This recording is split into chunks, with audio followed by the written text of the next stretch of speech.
Assalamualaikum warahmatullahi wabarakatuh. Innal hamdalillah nahmaduhu wa nasta'inuhu wa nastaghfiruh wa na'udzu billahi min shururi anfusina wa min sayyiati a'malina. Man yahdihillahu fala mudilla lahu ومن يضلل فلا هادي له أشهد أن لا إله إلا الله وحده لا شريك له وأشهد أن محمدا عبده ورسوله اللهم آتي نفسي تقواها وزكيها أنت خير من زكاها أنت وليها ومولاها Amin. Amma ba'du. Ikhwatul iman, ikhwatu fiddin, a'azzakumullah wa uhibbukum fillah. Alhamdulillah, alhamdulillah, summa alhamdulillah. Ikhwan, alhamdulillah, kita merafa'kan syukur kepada Allah Jalla wa'ala di atas penambahan hidayah Allah Ta'ala dalam hidup kita, ikhwan. Kita mendapat penambahan hidayah daripada Allah.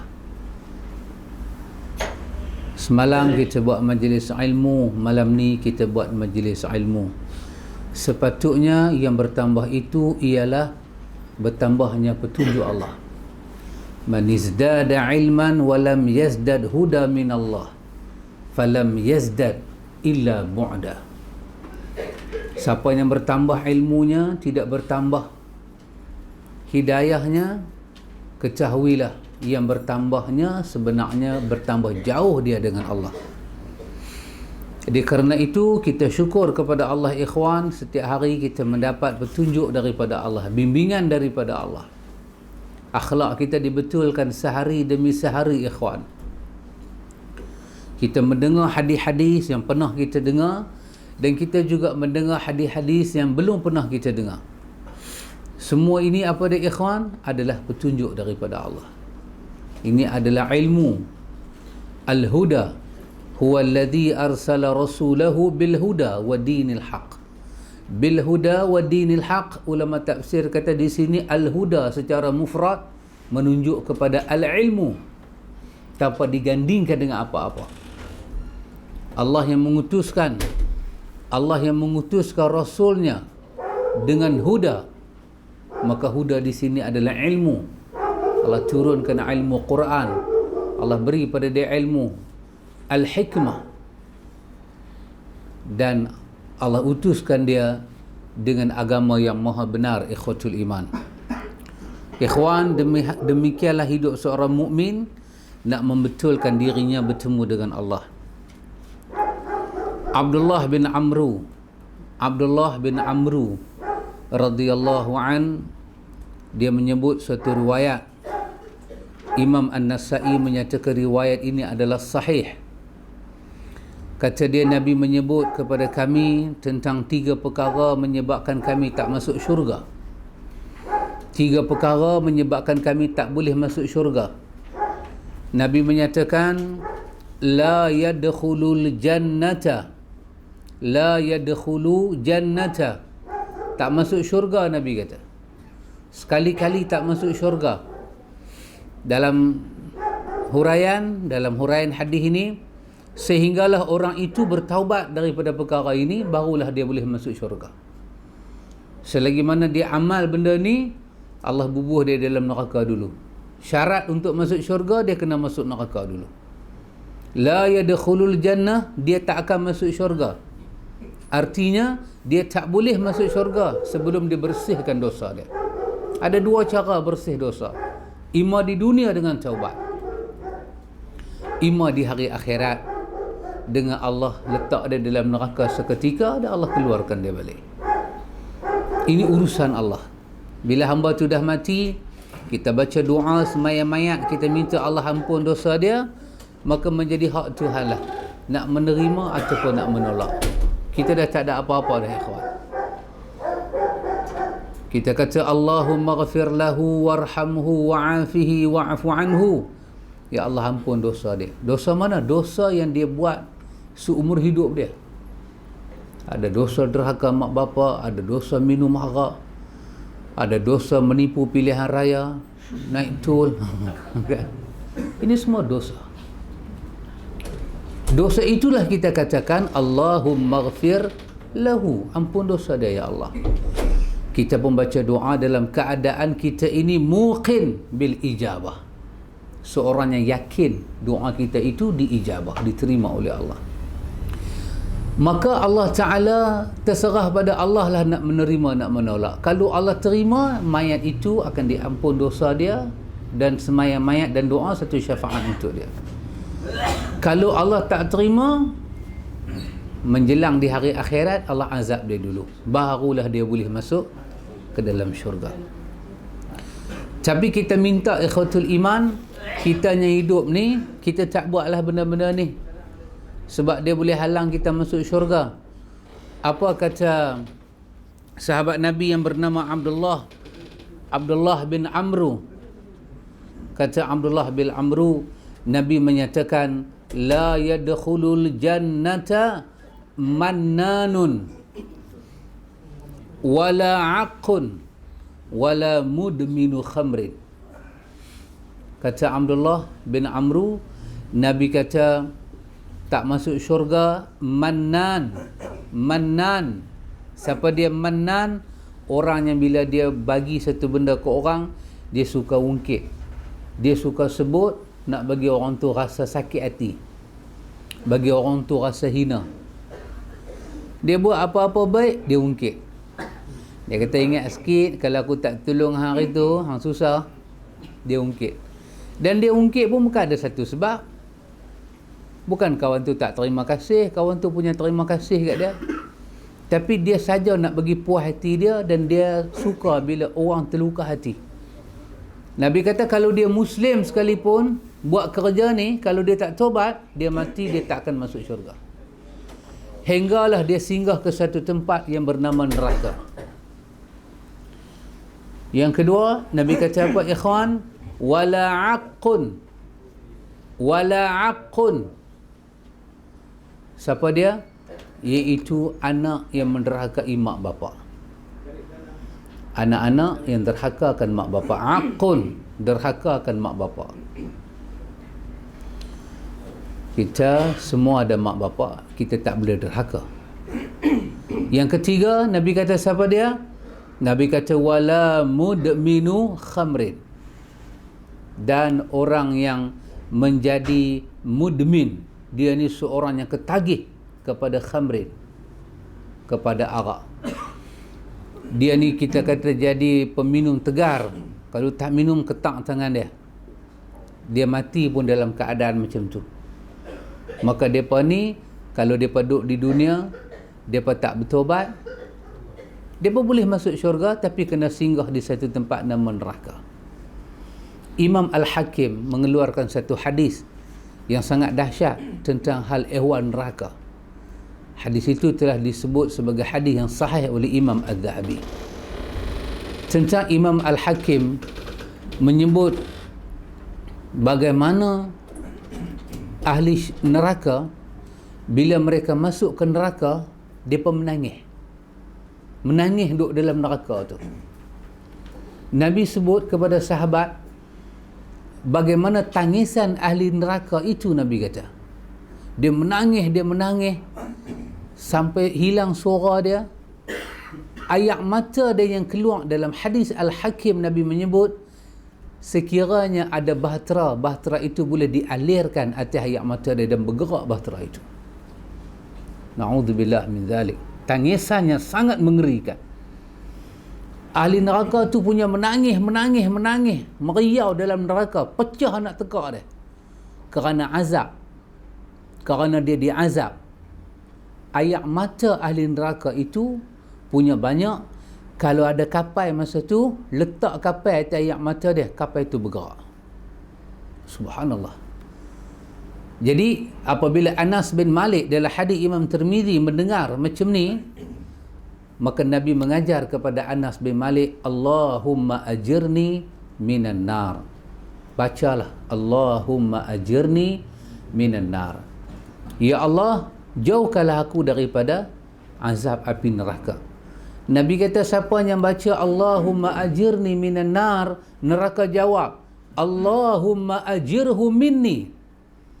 Ya Allah, kerana dia minta kau jauhkan aku daripada dia, maka jauhkan pula dia daripada aku. Maka Nabi suruh kita baca lepas subuh, Nabi suruh kita baca lepas maghrib. Kita bacalah 7 kali. Kita bacalah banyak mana kita boleh baca, kita baca. Supaya apa, ikhwan? Supaya kita ni lepas daripada azab api neraka. Maka siapa dia yang disebut dengan azab api neraka ni? Mannan, orang yang bagi suka mengukit. Ima perseorangan, ima persatuan, ima suatu jamaah yang besar, ima sebuah kerajaan. Dia ungkit apa yang dia bagi dan dia menghina orang yang dia tolong, maka dia adalah Al-Mannan. Dia akan singgah ke neraka dengan tangisan yang dahsyat tadi. Yang kedua, siapa dia?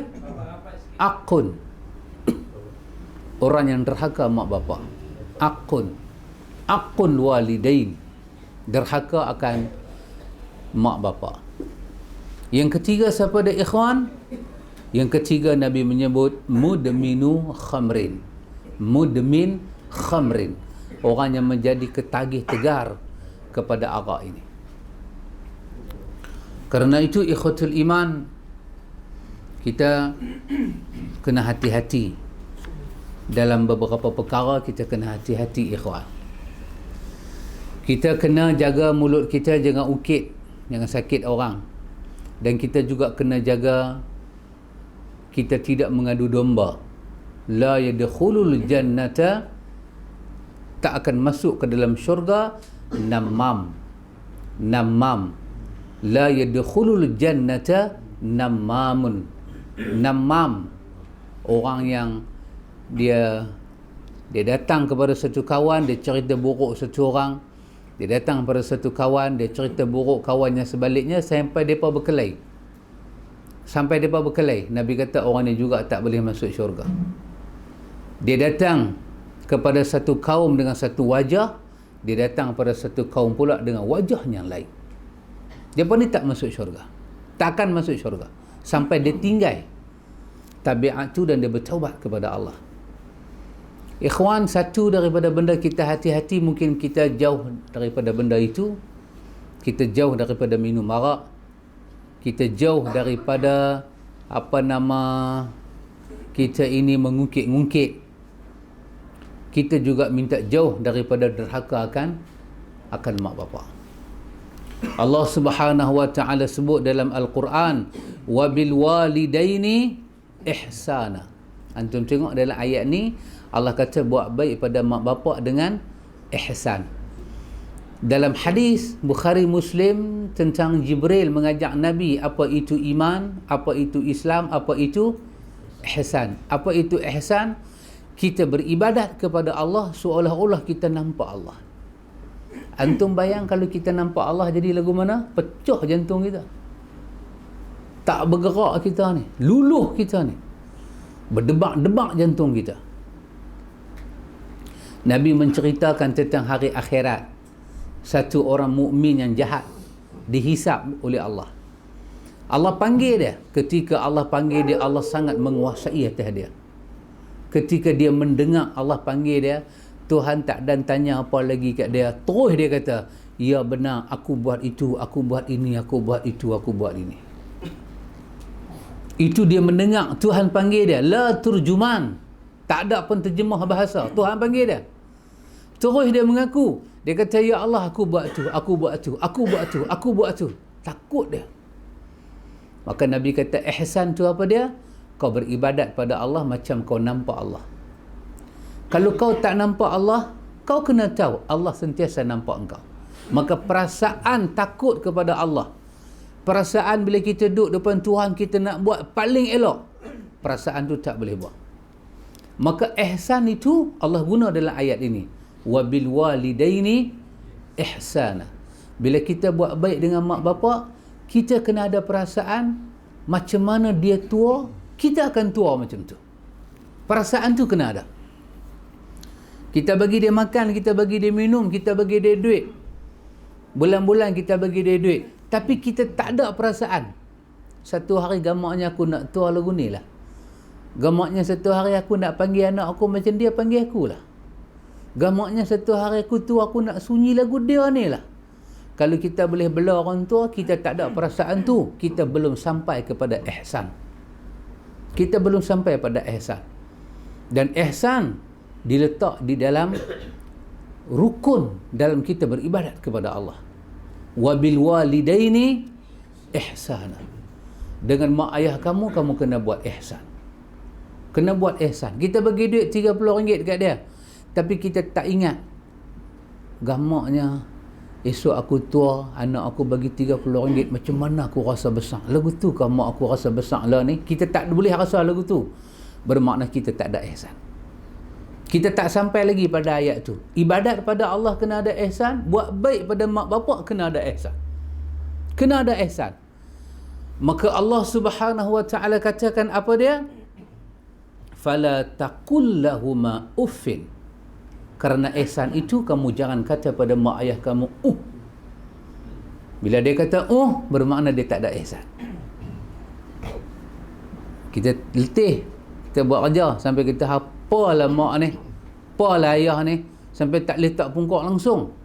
Tak panggil. Kita tak ada ihsan. Kita tak ada ihsan. Mungkin sekali kita kata lagu tu, tapi kalau hari-hari kita kata lagu tu, itu menandakan kita tak ada ihsan.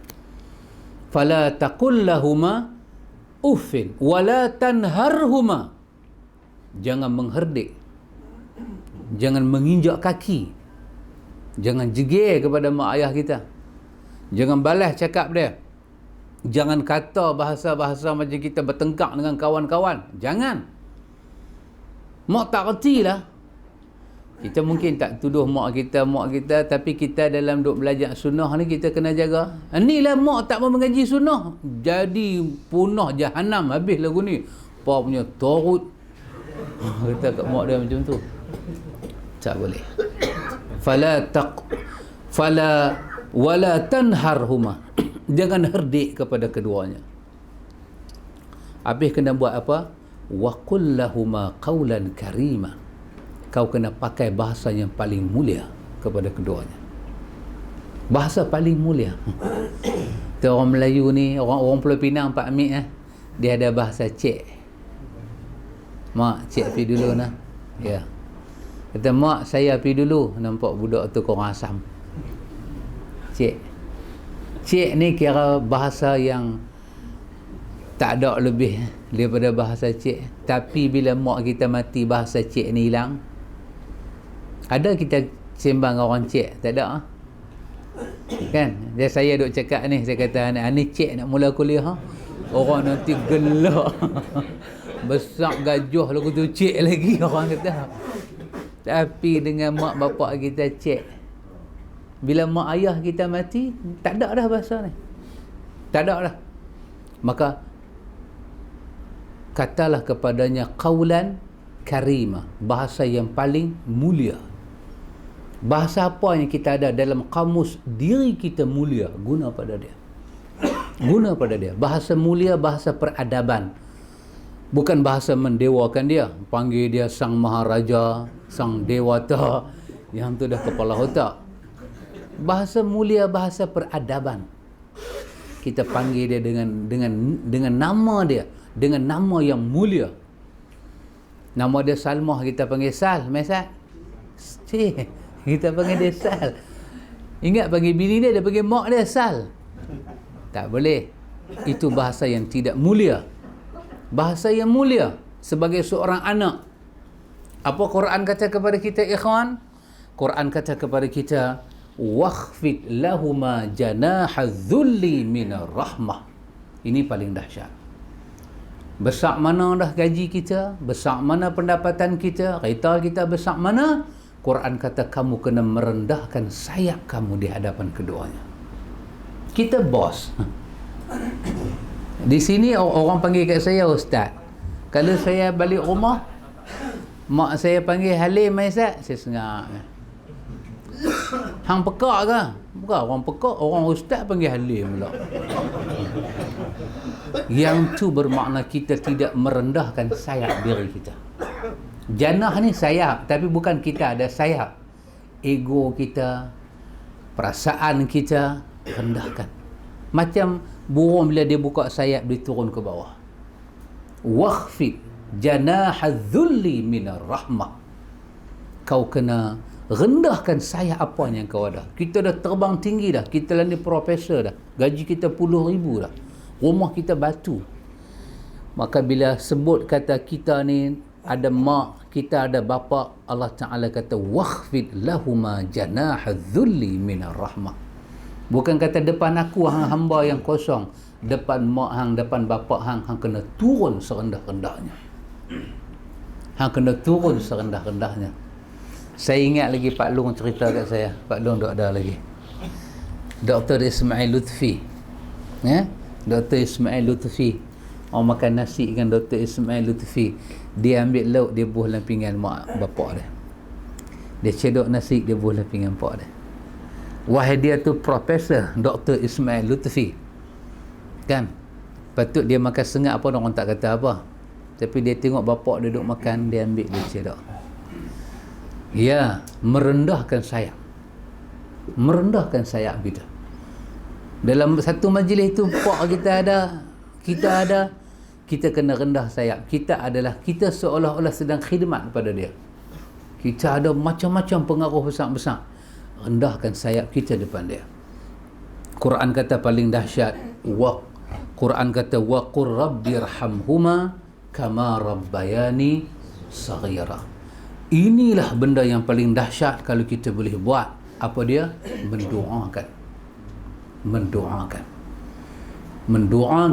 Kita katalah rabbirhamhuma kama rabbayani saghira. Ya Allah, kau kesian belahlah kepada keduanya, mak aku, bapa aku, kama rabbayani saghira. Kesian belah yang saling tak tumpah sebiji, macam mereka kesian belah masa aku kecil-kecil dulu. Yang ni lah ikhwan kesudahan kita. Maksud dia rabbirhamhuma kama rabbayani saghira.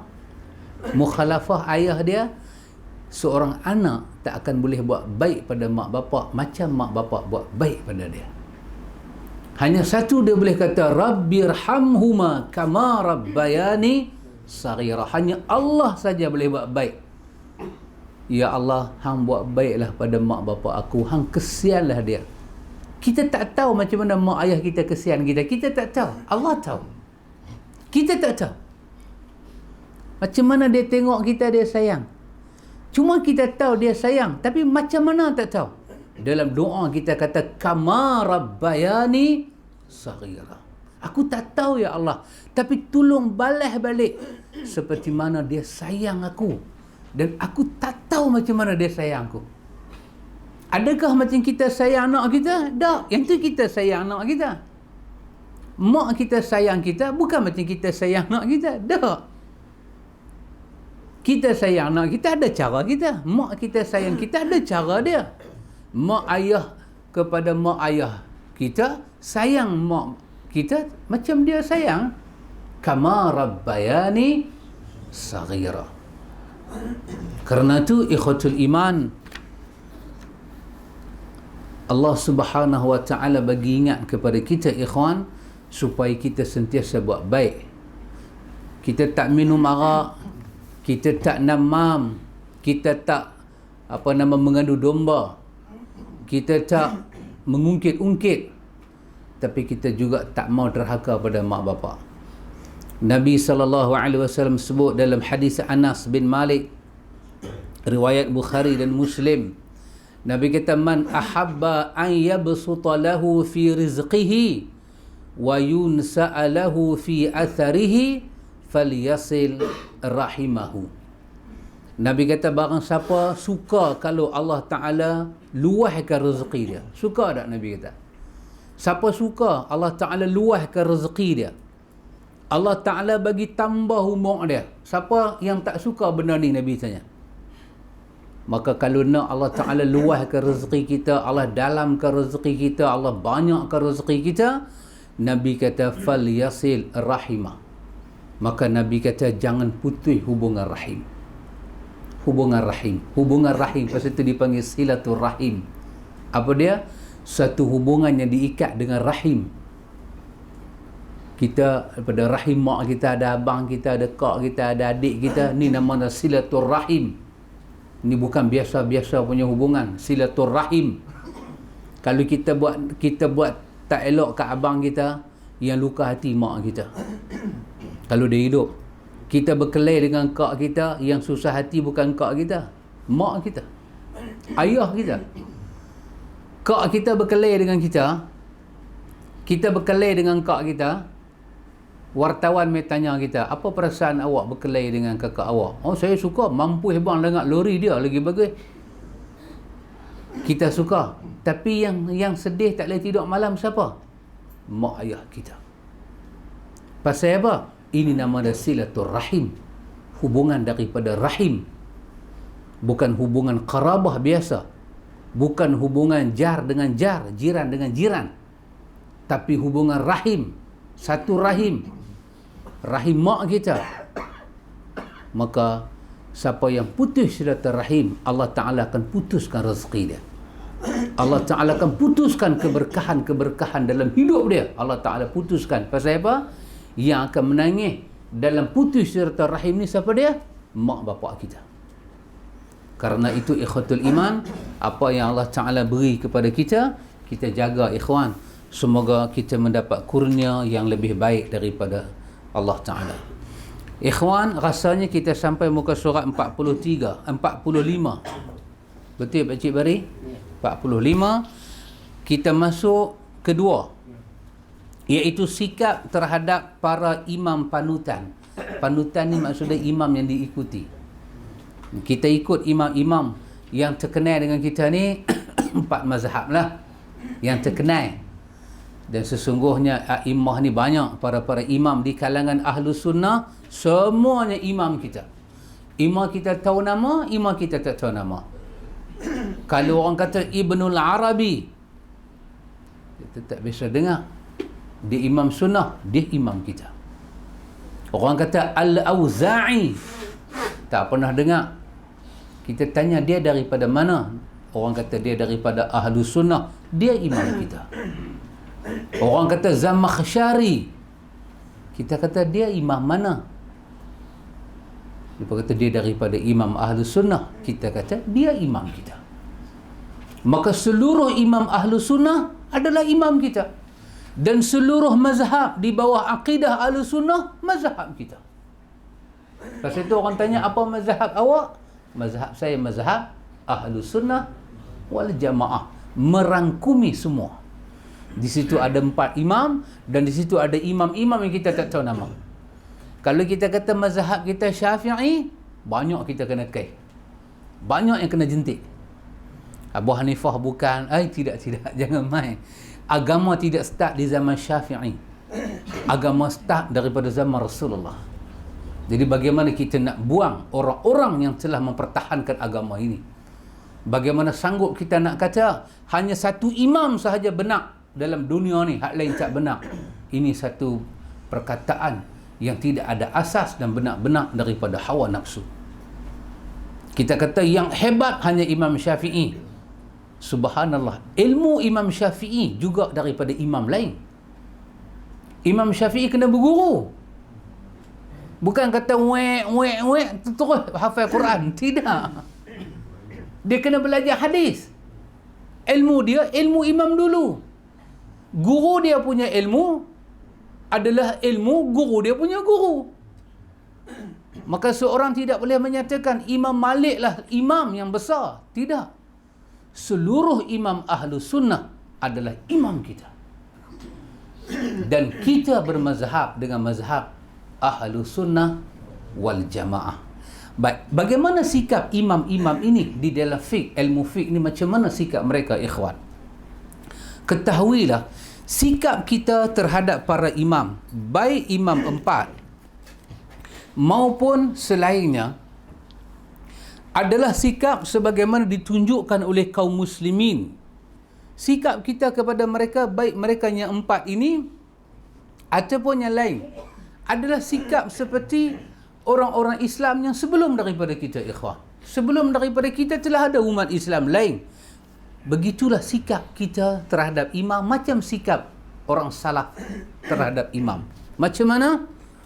Yakni mencintai mereka. Kita sangat mencintai para imam kita. Mesti cintai. Kita kata nuhibbuhum. Kita sangat mencintai mereka. Walaupun kita bukan daripada mereka. Kita kena cintai mereka. Walaupun ilmu kita, warak kita, zuhud kita, faham kita, taqwa kita, kemampuan menyimpan dan menghafal ilmu kita bukan macam mereka, kita mesti mencintai mereka. Ini sikap kita terhadap mereka. Apalagi memuliakan dan menghormati mereka. Semua imam ahlu sunnah kita mesti muliakan. Sebutlah nama siapa pun. Abu Hanifah An-Nu'man, dia dimuliakan. Kita kata rahimahullah, rahimahullahu ta'ala, Allah merahmati dia. Dan memberi pujian kepada mereka. Kita mesti mencintai mereka, memuliakan, menghormati dan memberi pujian kepada imam-imam ahlu sunnah. Imam-imam ahlu sunnah yang berada dalam bumbung ahlu sunnah. Kenapa? Kerana kedalaman ilmu dan ketakwaan mereka. Ini dahsyat, ikhwan. Imam ahlu sunnah tak ada yang fasik.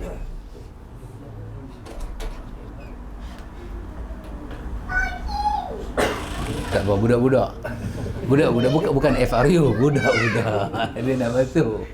Dia nak masuk pintu tak boleh, dia mengamuk. Dia pergi dia. Cara getuk tu kita ingat sudah syebran. Kalau mai kita nak tukar buku terus, kita apa ada spare juga buku lain. Baik. Ikhwan, imam-imam ahlu sunnah tidak ada yang fasik dalam ilmu mereka dan dalam taqwa mereka. Keteguhan mereka dalam mengamalkan Quran dan sunnah serta mendahulukan keduanya daripada pendapat mereka sendiri. Ini dahsyat. Mereka mendahulukan Quran dan sunnah daripada pandangan mereka sendiri. Ini kita kata apa, ikhwan? Inilah sikap ahlu sunnah terhadap imam-imam mereka. Inilah simbol ahlu sunnah. Memuliakan imam, tidak menghina para imam. Tidak menghina. Tidak memberi kritikan yang menjatuhkan maruah para imam. Tidak. Walaupun pandangan imam itu agak daif dan lemah. Tidak. Tak akan melemahkan mereka. Maksudnya tak akan mengkondem mereka. Kita baca lagi. Anda mempelajari pendapat-pendapat mereka sebagai sarana untuk mencapai kebenaran. Tengok. Bukankah kita ni duk mengaji fiqh, kita pakai kitab mazhab tu, kitab mazhab ni, pasal apa? Pasal kita nak mencari kebenaran. Untuk mencari kebenaran, kita kena berhubung dengan mereka. Betapa hebat mereka. Kita nak mengaji sunnah Nabi, kita kena baca Sahih Bukhari. Betapa dahsyatnya Imam Bukhari. Kalau tak baca sahih dia, kita jauh dengan kebenaran. Bagaimana kita nak kritik mereka? Mereka jambatan kita dengan kebenaran. Mereka menghubungkan kita dengan Allah dan Rasul. Jadi kalau kita kritik Imam Sunnah, nilai kita di mana? Apa yang kita ada? Karena itu tak benar kalau orang kata, mereka ni pegang Quran dengan Sunnah, ulama' mereka tak pegang. Kita kata, you better careful what you say. Kena hati-hati apa yang cakap. Inilah sikap kita dengan imam-imam mazhab. Dan semua imam yang kita tak tahu nama dalam bumbung ahlu sunnah, siapa pun mereka. Demi Allah, kita tak pernah mengkritik mereka dengan kritikan menghina, kerana mereka jambatan kita kepada kebenaran. Macam mana kita nak tahu hadis Nabi kalau kita tidak baca Sunan Sittah? Macam mana kita nak tahu hadis Nabi kalau kita tak baca tafsir para mufassir? Ibnu Kathir, Zamakhsyari, kita Qurtubi. Macam mana kita nak tahu? Tapi masalah orang balik sana, apabila dia tidak mengiktiraf Qurtubi, Zamakhsyari, Imam Tabari sebagai ulama. Dia tak iktiraf. Itu problem dia. Kita kata kita baca tafsir ini dalam tafsir Ibnu Katsir. Kita sebut nama Ibnu Katsir, dia masih kata kita tak pakai ulama. Lah, Ibnu Katsir ni siapa dia? Jebon ke? Dia kata depa tu tak pakai ulama. Habis Ibnu Katsir ni siapa dia? Kita baca hadis riwayat Bukhari, dia kata kita tolak mazhab. Macam mana dia kata kita tolak mazhab? Sedangkan kita kata hadis itu riwayat Bukhari. Bermakna kita memakai Bukhari dalam menyatakan sanad dan matan itu sahih. Kita tak tahu. Kita memakai ilmu Bukhari. Bila kita pakai ilmu Bukhari, Bukhari itu ulama. Macam mana boleh kita berpegang dengan agama kalau kita tolak ulama? Quran sendiri menyatakan fas'alu ahla zikri. Pergilah tanya ulama. Bagaimana kita nak buang para ulama? Tapi silap kawan-kawan kita, bila dia faham ulama mesti datang daripada Fathani. Itu dia silap. Dia itu yang dia silap faham. Bila kata ulama, mesti daripada kitab Jawi tua. Itu baru ulama. Itu silap dia. Dengan silap dia, dengan tarikh yang silap, dia menghukum orang lain semua silap. Sebagaimana saya ingat Ustaz Abdullah Iraqi kata kat saya, kalau pakai otak hang mampu aku, dia kata. Kalau pakai otak hang mampu aku. Itu satu perdebat saya dengan dia. Dululah, zaman dulu-dulu saya tobat habis dah. Zaman dulu-dulu lah kan. Iaitu dia bawa kepada saya kitab Fikih Sunnah Syed Sabit. Saya bawa Sabilal Muhtadin. Ni apa bukan? Ni apa? Irsyad Banjari. Jadi dalam berdebat-debat tu, dia tanya pada saya, apa mustawa kitab ni? Saya kata, apa mustawa? Apa mustawa? Kita masa tu bengong, tak tahu apa kan. Dia kata, apa mustawa? Dia kata, hang mustawa apa hang tak tahu ke? Baik, nilai kitab hang ni muktabar ke tak? Saya kata, mana boleh tak muktabar? Sabilal Muhtadin. Dia kata kat saya, hang tahu tak? Kitab muktabar ni apa syarat dia? Dia kata, aku abang satu je kat hang. Satu kitab ditulis oleh satu ulama, mestilah kitab tu boleh dibaca oleh ulama lain. Baru dia boleh jadi muktabar. Kalau dia tulis, satu ulama tulis satu kitab, ulama lain tak boleh baca. Kitab tu dia kata keluar padang. Baik, dia tanya saya, Sabilul Muhtadin ni bahasa apa? Saya kata Jawi tua. Dia tanya saya, agak-agak lah kitab hang ni, Imam Syafi'i hidup, dia boleh baca tak?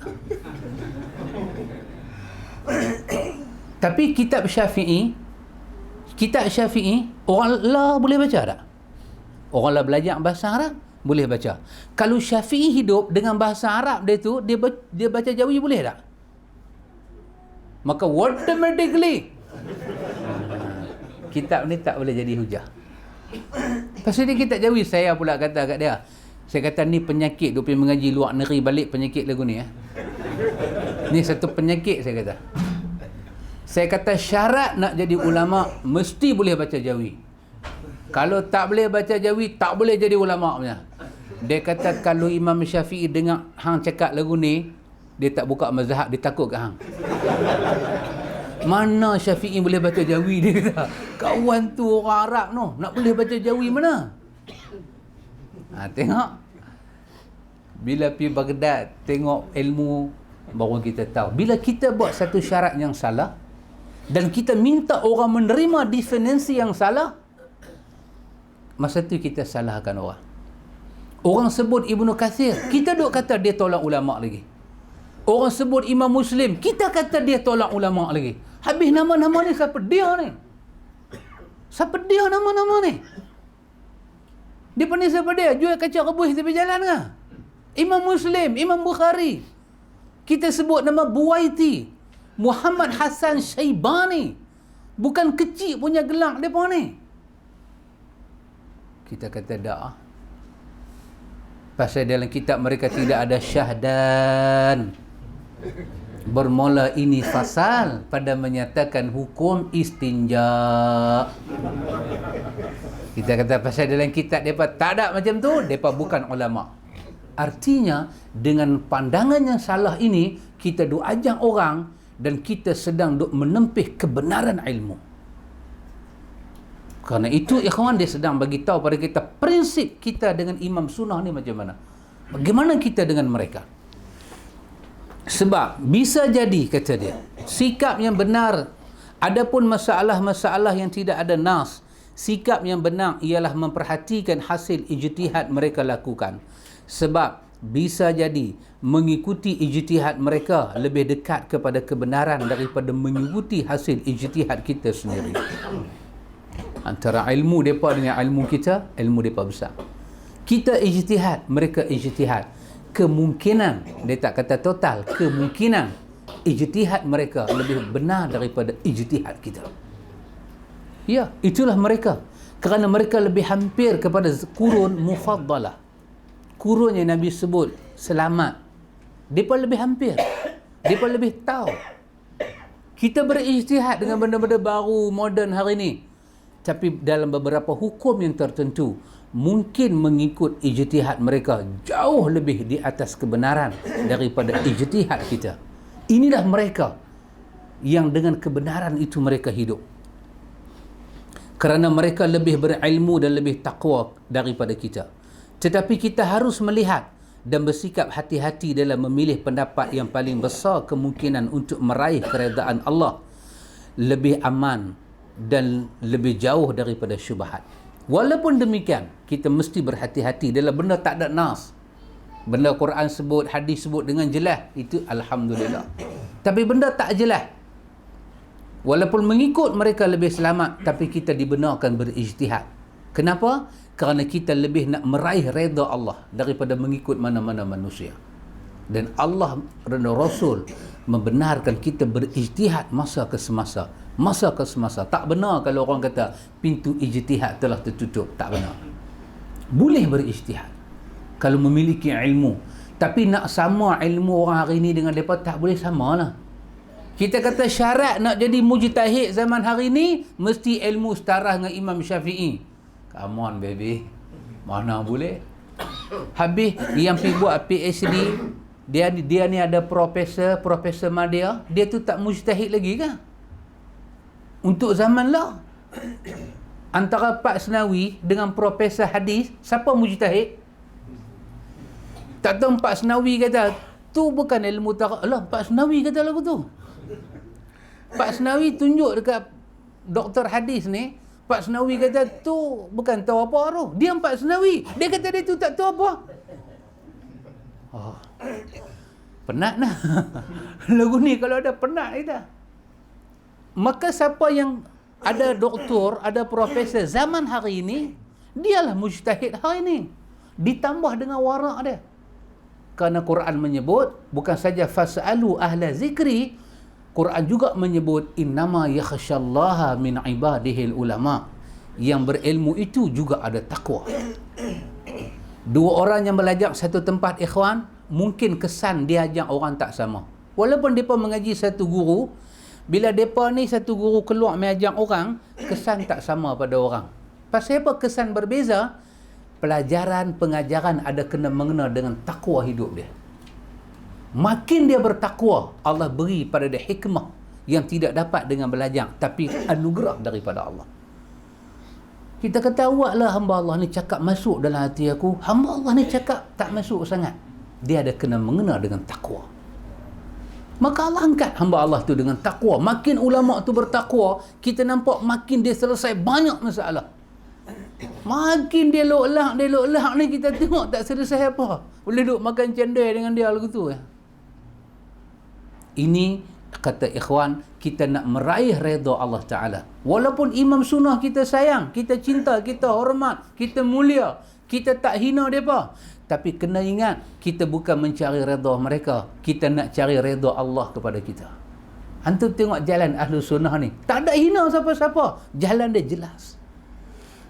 Untuk melakukan pendekatan sikap ini, penulis ingin memberikan sedikit keterangan mengenai beberapa perkara ini. Ini kita kena dengar dengan tenang.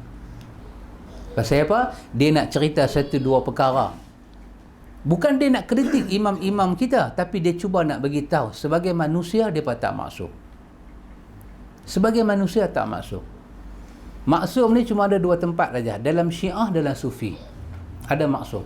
Imam Syiah semua maksum. Syekh Sufi maksum. Pasal itu orang Sufi dia guna kaedah Nabi Musa dengan Nabi Khidir. Jadi murid itu Musa, guru tu adalah Khidir. Kalau guru isap rokok, murid tak boleh tegur. Pasal apa? Guru lagi tahu apa dia buat. Mungkin dia isap rokok tu tujuan dia nak buang amarah dia. Pasal apa dia buang amarah dia? Dia nak bagi tunjuk buruk dia. Baik dia simpan, dia isap rokok. Dia sembunyi baik dia dengan isap rokok. Ini pandangan Sufi. Syiah, imam dia lagi tahu. Imam dia boleh membatalkan firman-firman Allah. Tuhan tu sendiri badal. Kadang-kadang Tuhan ingat, kadang-kadang Tuhan tak ingat. Imam dia duk settle problem ni semua. Ini ada. Syiah Rafidah sebut Tuhan badal, dia panggil. Tuhan badal. Tuhan lupa. Tuhan tak apa tahu. Tanya pada imam. Dalam sunnah tak wujud.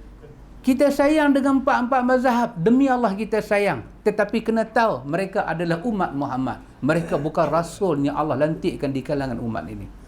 Maka dia nak bagi penjelasan. Satu penjelasan yang pertama penting. Ketahuilah, dia kata, para imam rahimahumullah bukanlah orang-orang yang terlepas daripada keliru, yakni maksum. Masing-masing mereka mengalami kekeliruan dalam beberapa masalah. Mereka juga ada masalah. Dalam ilmu mereka sampaikan. Dalam hadis mereka pakai. Mereka ada keliru. Mereka ada benda-benda yang dia cuba nak cerita, tengok.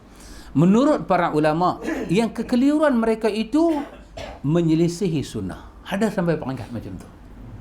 Ada sampai peringkat kekeliruan. Ni bukan kata salah mereka cadang buat. Tak ada cadang. Tapi sebagai manusia dia berlaku. Dan kita Ahlu Sunnah tidak mengambil itu sebagai kesalahan yang besar, nak pergi letak kesalahan atas mereka. Dah. Kita tetap sayang mereka. Kerana Nabi kata, siapa yang asaba, idza ijtahada al-hakim fa asaba falahu ajran. Satu orang hakim, kalau benar ijtihad dia dapat 2 pahala. Kalau tak benar, falahu ajrun. Dia dapat juga 1 pahala. Tang dia dengan Tuhan tak ada masalah. Cuma pandangan dia kita tak usah pakai. Itu pandangan Ahlu Sunnah. Pandangan Ahlu Sunnah. Macam mana? Dia bagi contoh. Abu Hanifah rahimahullahu ta'ala adalah imam yang paling banyak mengalami kekeliruan. Kerana dia adalah imam yang paling banyak mengandalkan pendapat. Imam Abu Hanifah paling banyak guna ra'i. Dia guna kih ni banyak. Dia guna otak dia banyak. Sampai dalam tulisan dikatakan, Tuhan bagi otak pada Abu Hanifah tak pernah sia-sia. Dia perah habis otak dia. Tuhan bagi kat kita otak ni, kita tak pakai semua. Abu Hanifah ni dia perah sampai kering otak dia. Dia nak faham. Dia macam tu. Misalnya, dia tidak beramal dengan hadis yang memutuskan masalah pemilik harta berdasarkan saksi dan sumpah. Serta hadis yang isinya mengasingkan penzina yang masih gadis atau perjaka dan selainnya. Abu Hanifah di sini dia ada masalah. Dia ada bagi fatwa dia, kalau bapa itu membuat wakaf harta, wakaf tanah untuk wakaf, bapa mati, maka anak-anak boleh main tuntut. Dan mahkamah kena faraidkan tanah itu. Kata Hasan Syaibani, kalau Abu Hanifah jumpa hadis yang melarang, dia akan tarik balik pandangan dia. Ini satu kekeliruan yang besar. Sebab Nabi tak bagi ambil. Harta yang diwakafkan ni tak boleh, tak ada apa? Tak ada pesaka dah. Tak ada pesaka dah. Tapi dia pernah kata lagu tu. Mungkin nanti 1-2 sebab kenapa jadi lagu ni, dia akan cerita pada kita. Yang ni cuma nak abang apa dia? Kesilapan. Semalam tengok tak sumpah semerah padi? Yang tu kira silap banyak ah. Yang tu kira silap banyak lah. Taruna dengan apa? Aduka dengan darah kena sebat kan sampai relai rotan tu. Dia tu main, sudahlah Tuan Pengulu. Tuan Pengulu pun rambut macam Undertaker tu, macam rambut yang jadi Tok Pengulu tu. Tapi dia punya skrip tu bagus lah. Aku tetap taat pada hukum Tuhan. Oh, skrip tu mau ulang banyak kali bagi minister semua dengar. Tapi dia sebab tu tak betul ya. Dia sebab sampai relai belakang luka. Pasal apa? Kita tengok yang hudud di Iraq tu satu macam 100 rotan dia pukul. Ya kan? Tengok kawan tu macam mana? Nah. Kalau Tok Pengulu tu hidup balik, dia tengok gambar tu, dia tobat pula. Dia kata aku silap. Ni hudud yang aku bagi ni hudud siapa ni? Dia tersilap. Dia tersilap. Yang tu lebih teruk daripada Abu Hanifah punya silap. Abu Hanifah punya silap teknikal. Teknikal. Sangat-sangat teknikal. Kekeliruan Imam Malik, contoh Imam Malik. Seperti mengengkarnya tentang disunahkan puasa 6 di bulan Syawal. Imam Malik. Imam Malik berpandangan puasa Syawal ni dalam satu pandangan dia yang agak luar biasa, dia kata makruh tu. Dia kata makruh tu. Dia kata apa lagi? Dan menganggap baik puasa hari Jumaat walaupun puasa tersebut dikhususkan untuk hari itu. Imam Malik kata hari Jumaat hari baik, dan siapa nak puasa hari Jumaat saja, Khamis tak puasa, Sabtu tak puasa, Jumaat saja tak salah. Pasal Jumaat hari raya puasa. Dia kata ada keliru sikit lah. Ada keliru. Tapi adakah kita tomah, kita kata apa Imam Malik? Dah. Dia imam Ahlus Sunnah. Kita sayang dia. Kita mulia dia. Kita hormat dia. Kita tak ada ilmu lagu dia. Tapi kita ada prinsip. Apa dia? Kita nak mencari redha Allah. Tengok. Imam Syafi'i rahimahullah keliru dengan pendapatnya yang menyatakan sekadar menyentuh wanita tanpa pelapis dapat membatalkan wudu. Ada juga Imam Syafi'i selit sikit. Dia kata kalau kita bersentuh perempuan tak lapis, batal wudu. Dia kata padahal pendapat ini bertentangan dengan sunnah. Hanya sahaja ia mempunyai jawapan atas hadis ini. Tanya pada Imam Malik, tanya pada Imam Ahmad, Imam Abu Hanifah, tanya Imam Syafi'i, pasal apa hangpa cakap macam ni semua? Depa ada alasan depa.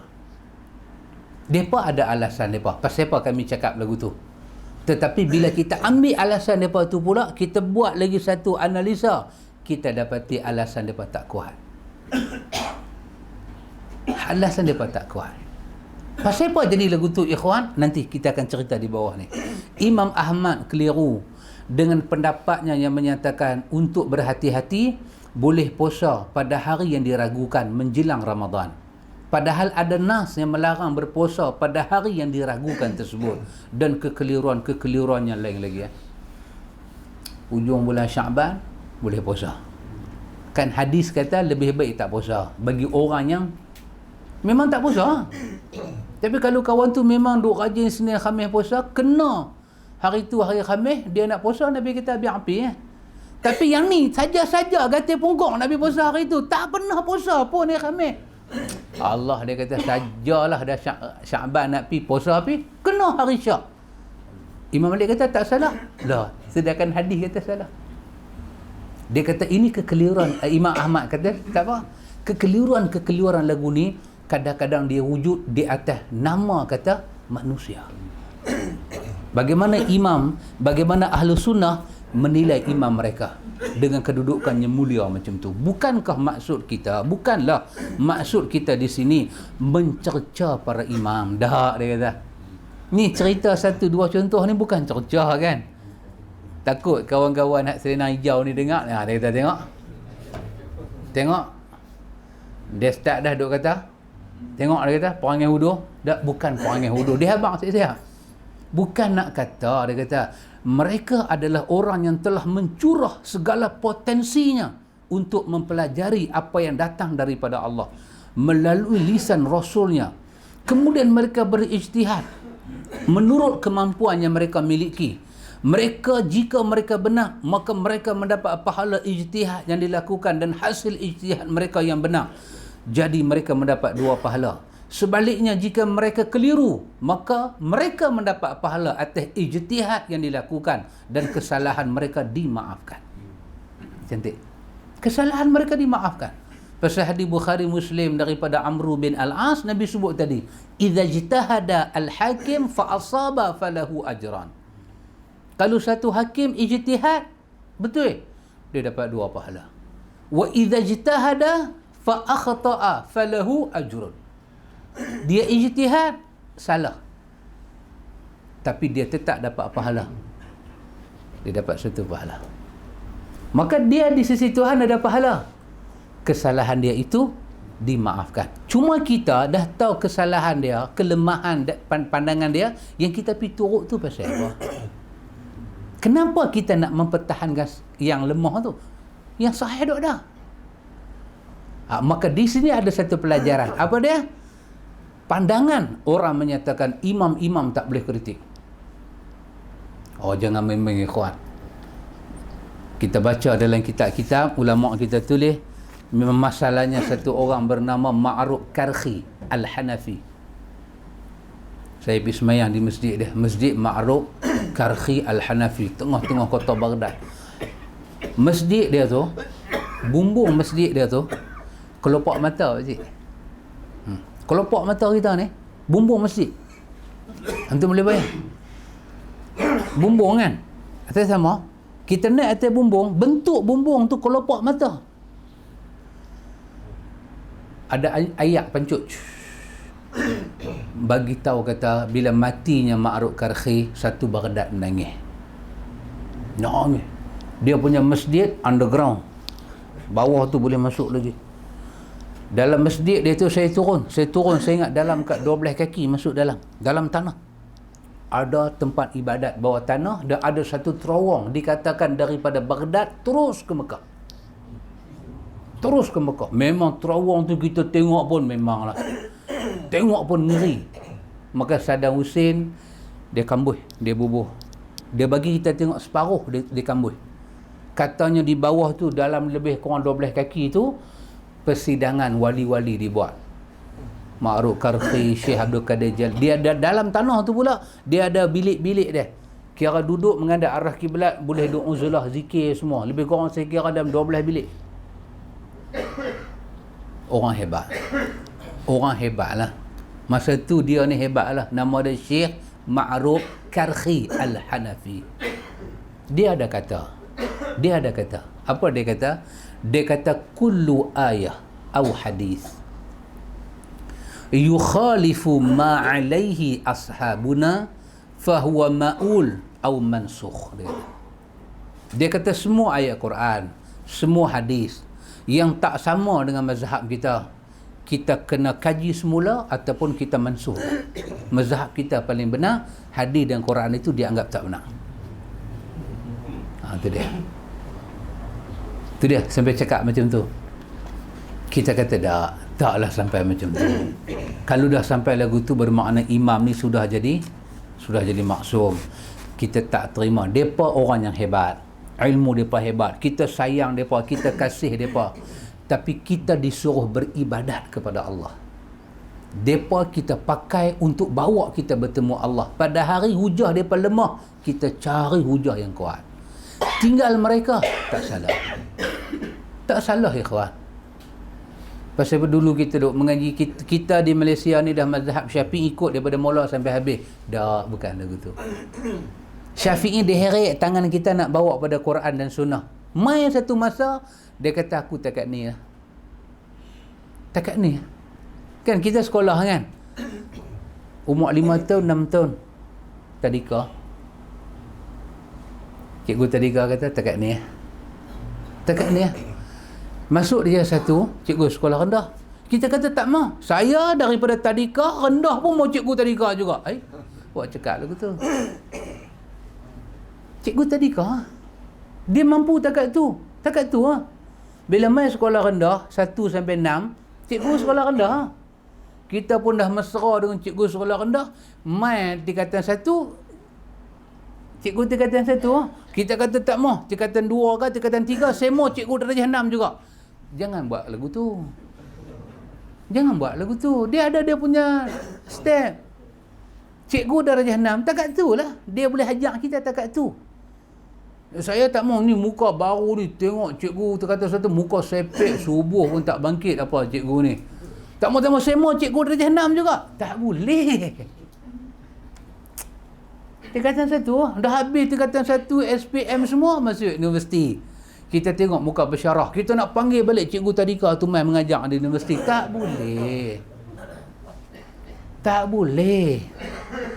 Ada masa kita ikut Imam Syafi'i, kita nampak dia punya hujah dalam bab itu lemah. Kita tak boleh kata saya mau juga, tak boleh. Apabila ada nas yang kuat, kita kena pegang nas yang kuat. Kenapa? Kita nak beriman kepada Allah, nak beribadat kepada Allah. Mereka jambatan kita. Jasa mereka, usaha mereka, semua Allah Ta'ala bagi pahala. Kita tak boleh hina mereka. Tanpa mereka, kita takkan dapat faham agama. Tapi kalau kita memaksumkan mereka, kita berdosa di atas agama ini. Ini dia duk cerita kat kita. Tujuan kami di sini, di samping mengakui kedudukan mereka yang besar, adalah menjelaskan bahawa Al-Quran dan Sunnah wajib didahulukan dari pendapat-pendapat mereka, kerana mereka bukanlah orang-orang yang terjaga daripada kesalahan. Satu bahasa dia bagi. Kita disuruh mendahulukan Quran dan Sunnah dari pandangan siapa-siapa, ya kawan. Siapa-siapa pun. Kita tak boleh. Macam malam tu Pak Amir nak ingin kan. Dia kata ulama' dah tulis, apa kita nak Pak Amir nak ingin lah. Dia cakap lah kata, Pak Amir ambil remote tutup terus ya. Kan? Pak Amir bagi remote lah tutup. Pasal apa? Kita tak boleh kata ulama' dah tulis macam tu. Kita kata tulisan ulama' ahlu sunnah kita pakai. Bukan tulisan satu orang. Tulisan ulama' ahlu sunnah kita pakai. Bagaimana perbahasan ulama' ahlu sunnah kita terima. Kemudian kita tengok yang mana yang disandarkan kepada nas-nas yang kuat. Begitu cara kita.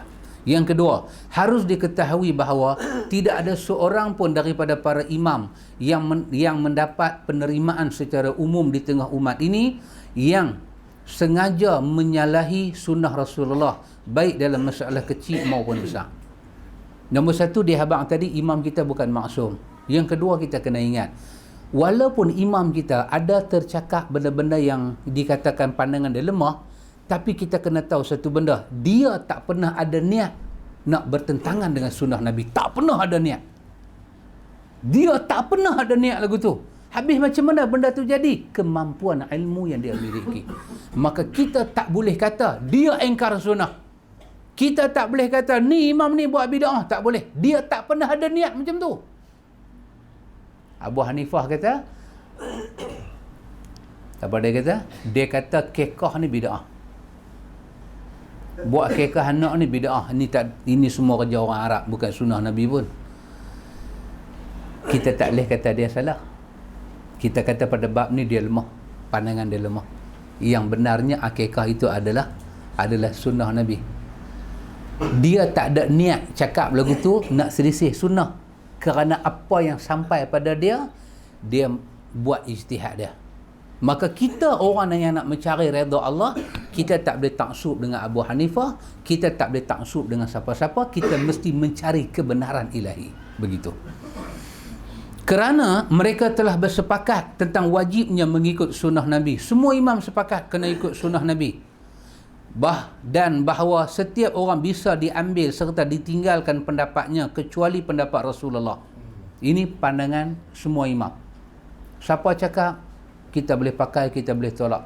Tapi hadis yang sahih, kita tak boleh tolak. Saya baru sajalah saya cerita sikit kan. Saya dengan Pak Njang dengan Pak Cik Bulia pergi mayat mak kepada Ustaz Datuk Samsuri Haji Ahmad.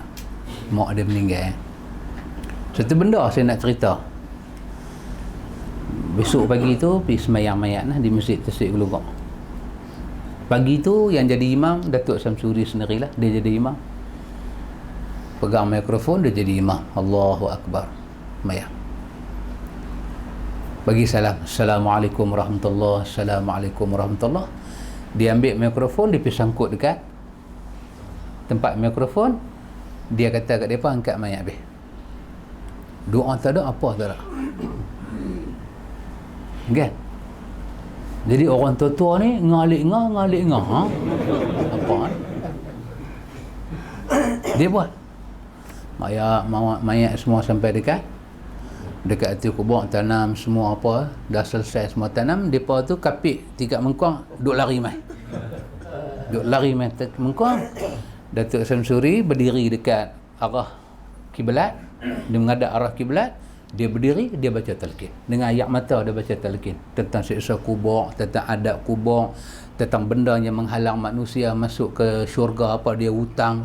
Dia repeat hadis-hadis Nabi, dia baca ayat Quran, berdiri. Lepas tu dia baca doa, walhamdulillahirabbil alamin, habis. Balik. Kasut pun tak pakai, apa pun tak pakai, duduk tu kubur gitu. Kan? Dia lagi sekali ngalik ngah, ha? Dia pun kata, tak baca talqin. Kan? Pasal apa buat lagu tu? Itu kebenaran. Saya paling seronok sekali bila ulama buat lagu tu. Selalu kita buat, orang kata apa pada kita? Who are you, man? Hang siapa? Dia tanya. Dia tanya kita, hang mengaji mana? Dia tanya kita. Kita pun, kita sedang dirilah. Kita tahulah kan, Kajang Pak Malau, Kajang Melipat, Kajang Hamba Mengkuang Layu. Siapalah kita ni? Kita sedang. Tapi hari ni Allah nak angkat agama dia, yang buat benda lagu tu tokoh-tokoh besar-besar. Orang yang ada nama dalam agama. Bila mereka buat, ikhwan, satu benda kita syukur, sujud syukur kepada Allah. Sunnah tu naik. Ni malam ni malam raya kan? Ni malam raya ni. Adik-beradik kita duduk pergi raya balik sana. Ni malam raya ni. 2-3 hari sudah, seminggu sudah, kita pergi supermarket, kita pergi hotel. Ni adik-beradik kita muda-muda kerja hotel, kerja supermarket, dia pakai apa? Topi merah tu. Topi merah dengan putih tu kan, Santa. Dia pakai. Kita pergi abang, kita kata ni pakcik nak abang lah. Kita sampai panggil diri kita pakcik. Kita kata ni pakcik nak abang. Ni tak apa elok lah. Budak tu dia tak marah kita, cuma dia tengok macam tu je. Dia kata saya kerja. Kita nak buat apa? Saya kata kat kawan saya, hang telefon saya, pejabat-pejabat yang boleh kita adu, dia telefon betul ya, telefon. Pejabat-pejabat ni cakap apa? Tak ada laporan pun. Ini cerita betul Pak Amin, bukan rekaan. Ini cerita betul. Dia telefon. Pejabat jawab, dia kata kami tak boleh pergi lah tempat-tempat yang tuan kata pasal kami tak ada laporan. Bila ada laporan, kata hotel ni, supermarket ni suruh orang Islam pakai Santa punya uniform, bila ada laporan, baru kami boleh pergi buat siasat. Berapa tahun dah duk raya lagu ni, tak ada laporan. Susah. Kita pun nak kata apa, tak boleh. Cuba antum bayang. Yang jaga agama dalam Malaysia ni siapa nombor 1? Agung lah. Raja lah. Kan? Raja. Katalah mereka berkeluar semulut. Semulut apa berkeluar? Beta dengan ini, beta tak mau rakyat beta pakai Santa Claus. Cukup cakap tu dia pakai. TV daripada 1 sampai 9 sampai 12 bubuh gambar tu. Hotel mana berani bagi pekerja dia pakai lagu tu? Antum tengok, bila orang tu ada sesuatu, dia buat, dia cakap, benda tu jadi hukum. Macam tu juga begitu ikhwan. Kalau tokoh-tokoh besar-besar depa buat sunnah Nabi macam tu, habis kancing gigi. Orang tengok mayat Datuk Samsuri buat lagu tu, semayang macam tu, pi tanam macam tu. Lepas ni kalau ada orang buat lagu tu juga, orang marah, tak boleh. Kawan tu boleh kata, ustaz buat. Yang ni baru betul ustaz buat. Ustaz buat, takkan ustaz tu tak mengaji, dia pun mengajak sunnah. Ada kancing. Dia jadi hukum. Saya balik sesujud syukur banyak-banyak. Sujud syukur banyak-banyak ikhwan. Pasal yang buat ni orang besar-besar. Alhamdulillah. Antum, ni kita duk belajar lagu ni semua ni. Ni kita duk belajar satu persatu malam ni ikhwan.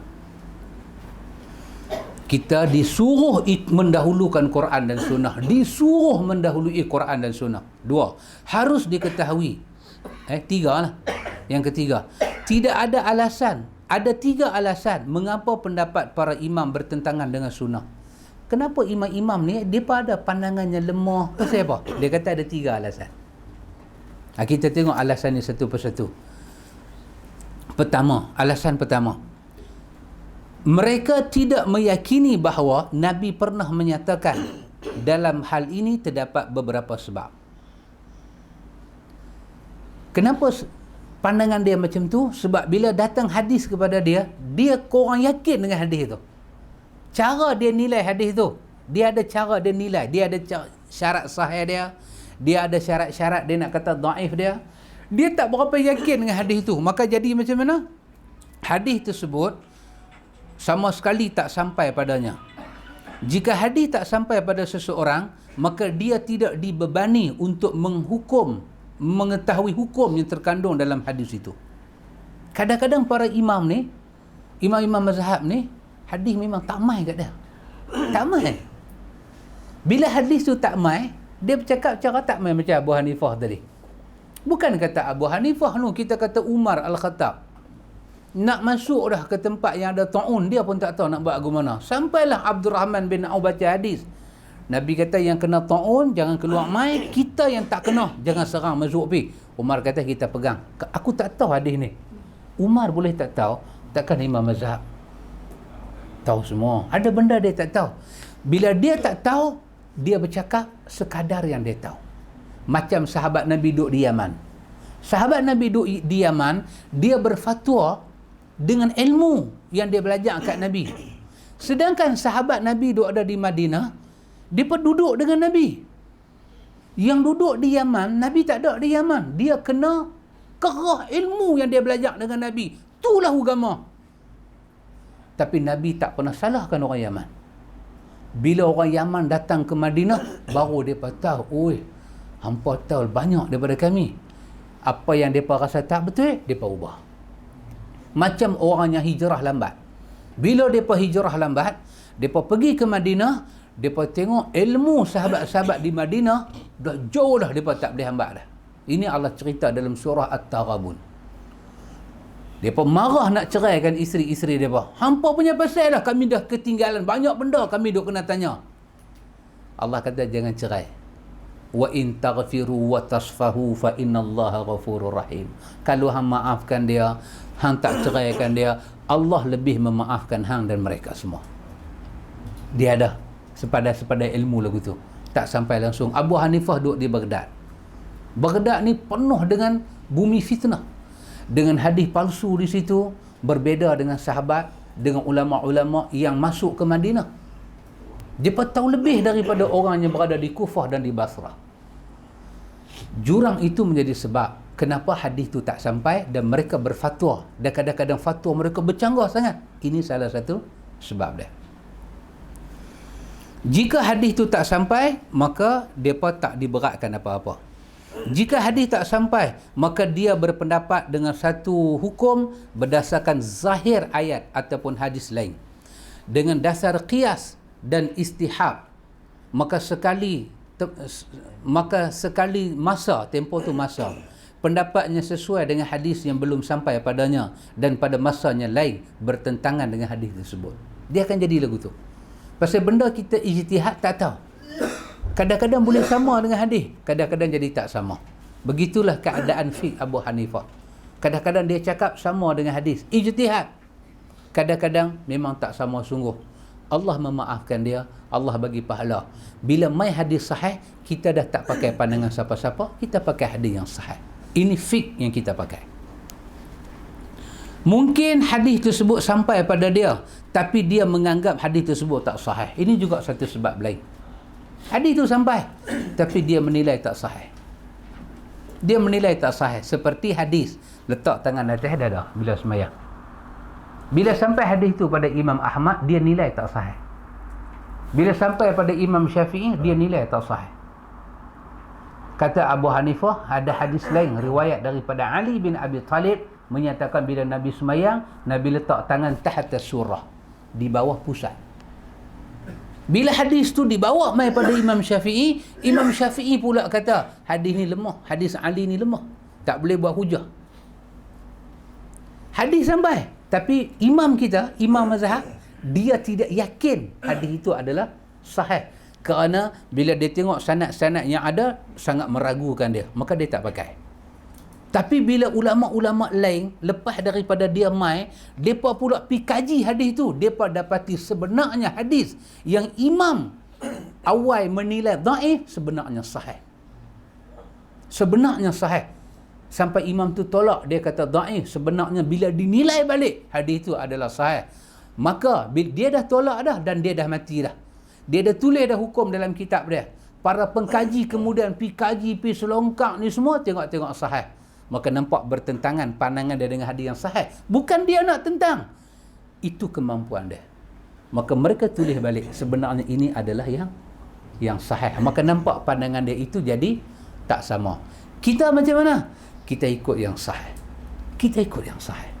Begitu. Kadang-kadang jadi. Kadang-kadang dengan ijtihad dia meyakini hadis tersebut dhaif. Baik keyakinan itu benar atau keliru. Sementara imam lain menyimpulkan bahawa hadis tersebut sahih kerana mendapat jalur sanadnya lain. Ini juga berlaku. Dia menetapkan kriteria untuk hadis ahad, iaitu perawinya seorang yang adil dan kuat hafalan.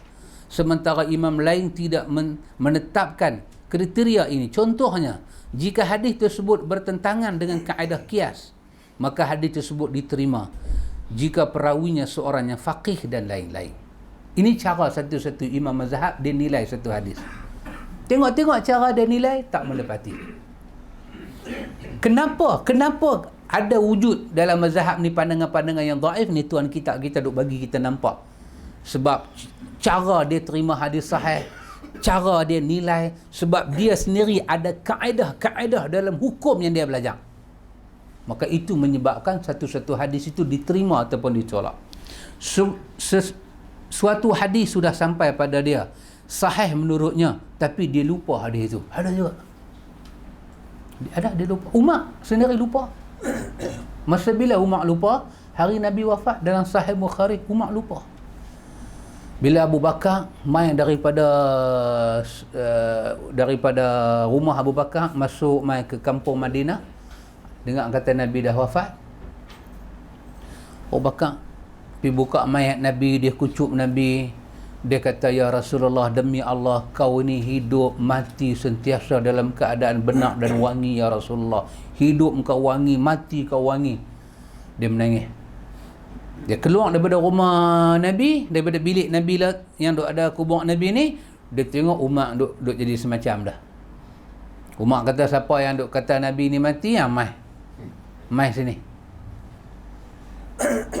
Terus Abu Bakar, satu ayat Quran, satu kata-kata yang masyhur. Man kana minkum ya'budu Muhammadan fa inna Muhammadan qad mata. Siapa sembah Muhammad, Muhammad dah mati. Tapi siapa sembah Allah, Allah tak mati, dan sunnah dia sentiasa ada dengan kita. Lepas dia baca tu, dia baca satu ayat Quran, wa ma Muhammadun illa rasulun qad khalat min qablihi ar-rusul afa immata aw qutila in qalabtum ala aqabikum. Daripada apa? Ali Imran, daripada Ali Imran. Dalam Sahih Bukhari, apa kata Umar? Umar kata, Masya Allah, aku terlupa ayat ni. Seolah-olah bila Abu Bakar baca, macam dia baru diturunkan. Umar sendiri terlupa. Apatah lagi imam-imam. Bila main usia dia tua, dia sakit, kita apa kadang-kadang terlupa. Ingat nak ambil pen, terambil rokok. Buat balik. Tersilap. Biasa. Jadi ada orang, dia ada silap faham. Pada dia, imam ni tak boleh lupa langsung. Kita kata macam tu, itu pelajaran fiqh Syiah dengan Sufi, bukan Ahlus Sunnah. Imam mana boleh lupa? Depa ada otak dahsyat. Depa tidur tapi wuduk tak batal. Allah.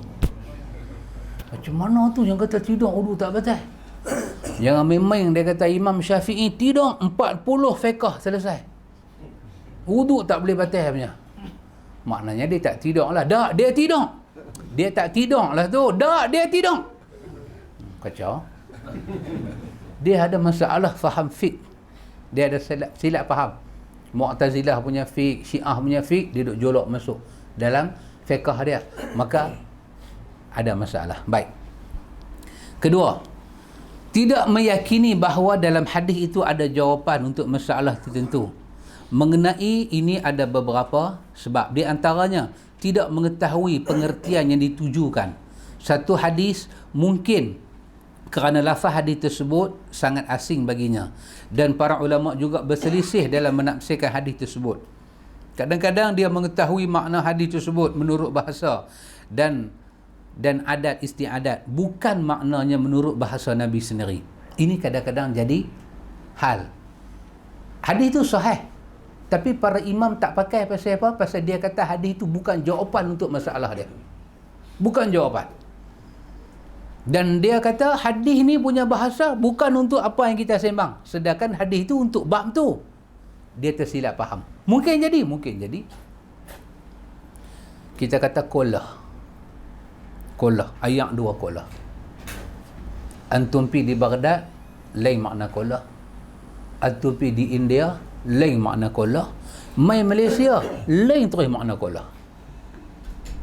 Kolah di India ni, saya ingat lagi, kolah di India ni, kita tengok gambar ini ustaz lama-lama panjang nah. Panjang ingat ada lagi? Kan? Bila tunjuk perempuan tu duk menari kan, dia menari, dia nanti junjung satu periuk tanah atas kepala, dia tepi-tepi sungai, dia nanti buah ayam. Di India itu satu kolah. Satu kolah. Bila kata ayak ni boleh beruduk 2 kolah, dia buat main 2 junjung tu. Periuk tanah tu dia tuang 2 kali. Kita duk kelipong apa ni? Lah hang minta 2 kolah kan? Ni kolah ha. Ini dalam bahasa Arab nama dia mushtarak. Satu kalimah bersekutu makna. Dia bersekutu makna. Antum pi di Arab, kita duk cari mana kolah masjid dia, tak jumpa-jumpa. Pusing Masjid Nabawi, mana kolah? Pasal apa? Pasal Nabi cakap 2 kolah di Masjid Nabawi lah. Tak tahu Masjid Nabawi tak ada kolah. Oh, kita kata Arab ni mengaji ke mana? Kolah dia lain. Tempat isi ayam tu kolah ha. Amailah dalam bentuk kecil ke besar, boleh isi ayam tu kolah. Oh, macam tu pula. Mai di Malaysia, Saudi pula terkejut. Dia kata buat main sekolah lah. Sekolah ha? Hama sekolah sangat kan, hama ikut aku. Tu dia, boleh berenang pula dalam tu. Oh, Saudi kata ni ke kolah hampa? Lagu tu punya duk jadi. Jadi benda ni wujud, silap faham bahasa. Pasal tu kita kena kembali bahasa hadis tu. Hadis tu punya maksud apa? Apa? Kadang-kadang secara uruf bahasa, secara adat, kena kembali pada orang Saudi. Adat orang Saudi tu macam mana bila sebut benda tu? Orang Baghdad, dia sebut macam dia. Dia sebut macam dia. Orang Baghdad ni bahasa Arab dia muqassar, kasar. Kita beli apa? Bish hadha. Bish hadha. Maksud dia berapa dia? Dia tak kata kam kullu. Ni berapa semua? Bish hadha. Kita pun terkejut, dia ni minta apa? Rupanya dia tanya berapa semua. Dia tak ada kan. Dia bahasa dia kasar. Bahasa dia. Bahasa Saudi lain pula. Dia punya logat dia. Hadis tu main macam mana? Hadis bahasa dia fusahah. Bahasa dia bahasa yang cantik. Kita kena faham. Pasal tu bila duduk dengan orang Arab, kadang-kadang akan buat kita faham 1-2 makna hadis. 1-2 makna hadis kita boleh faham bila kita duduk dengan mereka. Ini pun menjadi sebab kenapa imam-imam menolak satu hadis dan dia tak pakai. Bila pentahqiq kemudian datang, mereka cuba susun benda ni balik. Menyebabkan baru kita tahu imam itu silap faham dengan bahasa ni. Bolehkah dia silap faham? Boleh ikhwan, ini manusia. Kita bukan bercakap pasal rabahat. Ini manusia. Kena terima hakikat tu. Terkadang dalil ditujukan satu nas tak jelas. Kerana pendalilan daripada beberapa pendapat terlalu luas. Sementara kemampuan untuk memahami soal itu bertingkat-tingkat. Ini satu bab. Nak faham satu bab memerlukan masa, bahasa Arab. Dia meyakini pada dasarnya tidak ada suatu dalil pun dalam hadis itu. Perbezaan antara yang kedua ini dengan yang pertama, bahawa yang pertama tidak mengetahui arah dalil hadis itu, sementara yang kedua mengetahui tapi tidak meyakininya sebagai dalil yang sahih. Ini pun jadi satu bab. Hadis itu sahih tapi dia tak yakin. Ada petunjuk dalam hadis tu tapi dia tak percaya. Tak boleh lagu ni. Ni macam mana kita nak buat ni? Kan Imam Nawawi sendiri dalam majmu' pasal gerak jari, dia tak terima. Dia beritahu, Imam kata Nawawi kita duduk tahiyat sengak. Illallah baru angkat jari. Nawawi dalam majmu'. Kan? Ataupun daripada angkat terus. Macam tu. Dia kata duk gerak ni, sentiasa gerak, makruh dia kata. Makruh. Tak batal sembahyang pasal anggota kecil. Dia tak masuk gerak ni daripada sunnah Nabi. Dia tak masuk. Pada dia, hadis itu bukan hujah kepada gerak jari. Bukan hujah kepada gerak sentiasa. Tak. Hadis itu hanya hujah kepada gerak. Jari itu bergerak daripada bawah ke atas. Jadi kalau kita kata illallah, sudah dikira gerak. Tak payah kita duduk. Cara dia faham. Itu menjadi sebab kenapa satu hadis kita nampak macam dia tak amal. Pasal itu kita rasa rahmat ikhwan. Bila pengkaji kemudian datang daripada ulama hadis, dia pun settlekan bab ni. Kita baca kitab hari ni, satu rahmat besar dekat kita. Yang sebahagiannya orang dulu berselisih tentang bab tu, kita mendapat penyelesaian yang baik pada hari ini ikhwan. Begitu. Ketiga, dia yakin hadis itu bertentangan dengan dalil yang menunjukkan kepada mansuhnya atau tafsirannya tidak diyakini oleh yang lain, atau pada hakikatnya tidak benar-benar bertentangan.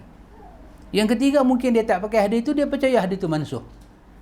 Ataupun dia percaya hadis itu boleh pakai tapi tidak bertentangan. Ini satu bab kita kena mengaji nama dia qawaid, usul untuk satu-satu mazhab tu. Sebab inilah sebab yang lain merupakan alasan mengapa pendapat para imam bertentangan dengan hadis dapat dimaafkan. Semoga Allah merahmati mereka. Kita boleh kata dekat tu, semoga Allah merahmati mereka. Jika masalah itu dah jelas, maka kita tak boleh berpaling daripada pendapat yang hujahnya jelas berdasarkan hadis sahih yang disetujui oleh segolongan ulama kepada pendapat ulama lain yang memiliki alasan untuk menolak hujah itu. Tak boleh. Bila hadis itu sahih, kita kena terima. Kita tak usah pergi cari yang nak lawan dengan hadis yang sahih. Tak usah cari. Memang akan ada satu pendapat kata tak, satu pendapat kata ya. Nombor satu sekali kita nak ambil ayat Quran, farudduhu ilallah wa rasul. Maksud dia apa? Kembali pada Quran, kembali pada hadis. Hadis yang menceritakan bab tu macam mana, sanad dia, matan dia, semua setuju, kita pakai hadis tu. Bila kita pakai hadis tu, kita jangan pergi cari alasan untuk tolak. Jangan cari alasan. Sebab kesalahan yang terjadi kerana berpegang kepada pendapat ulama kemungkinan lebih banyak daripada berpegang kepada dalil syariat. Banyak salah jadi kadang-kadang kita kata ulama, syariat itu lebih besar, kita terlupa. Di sini banyak jadi silap.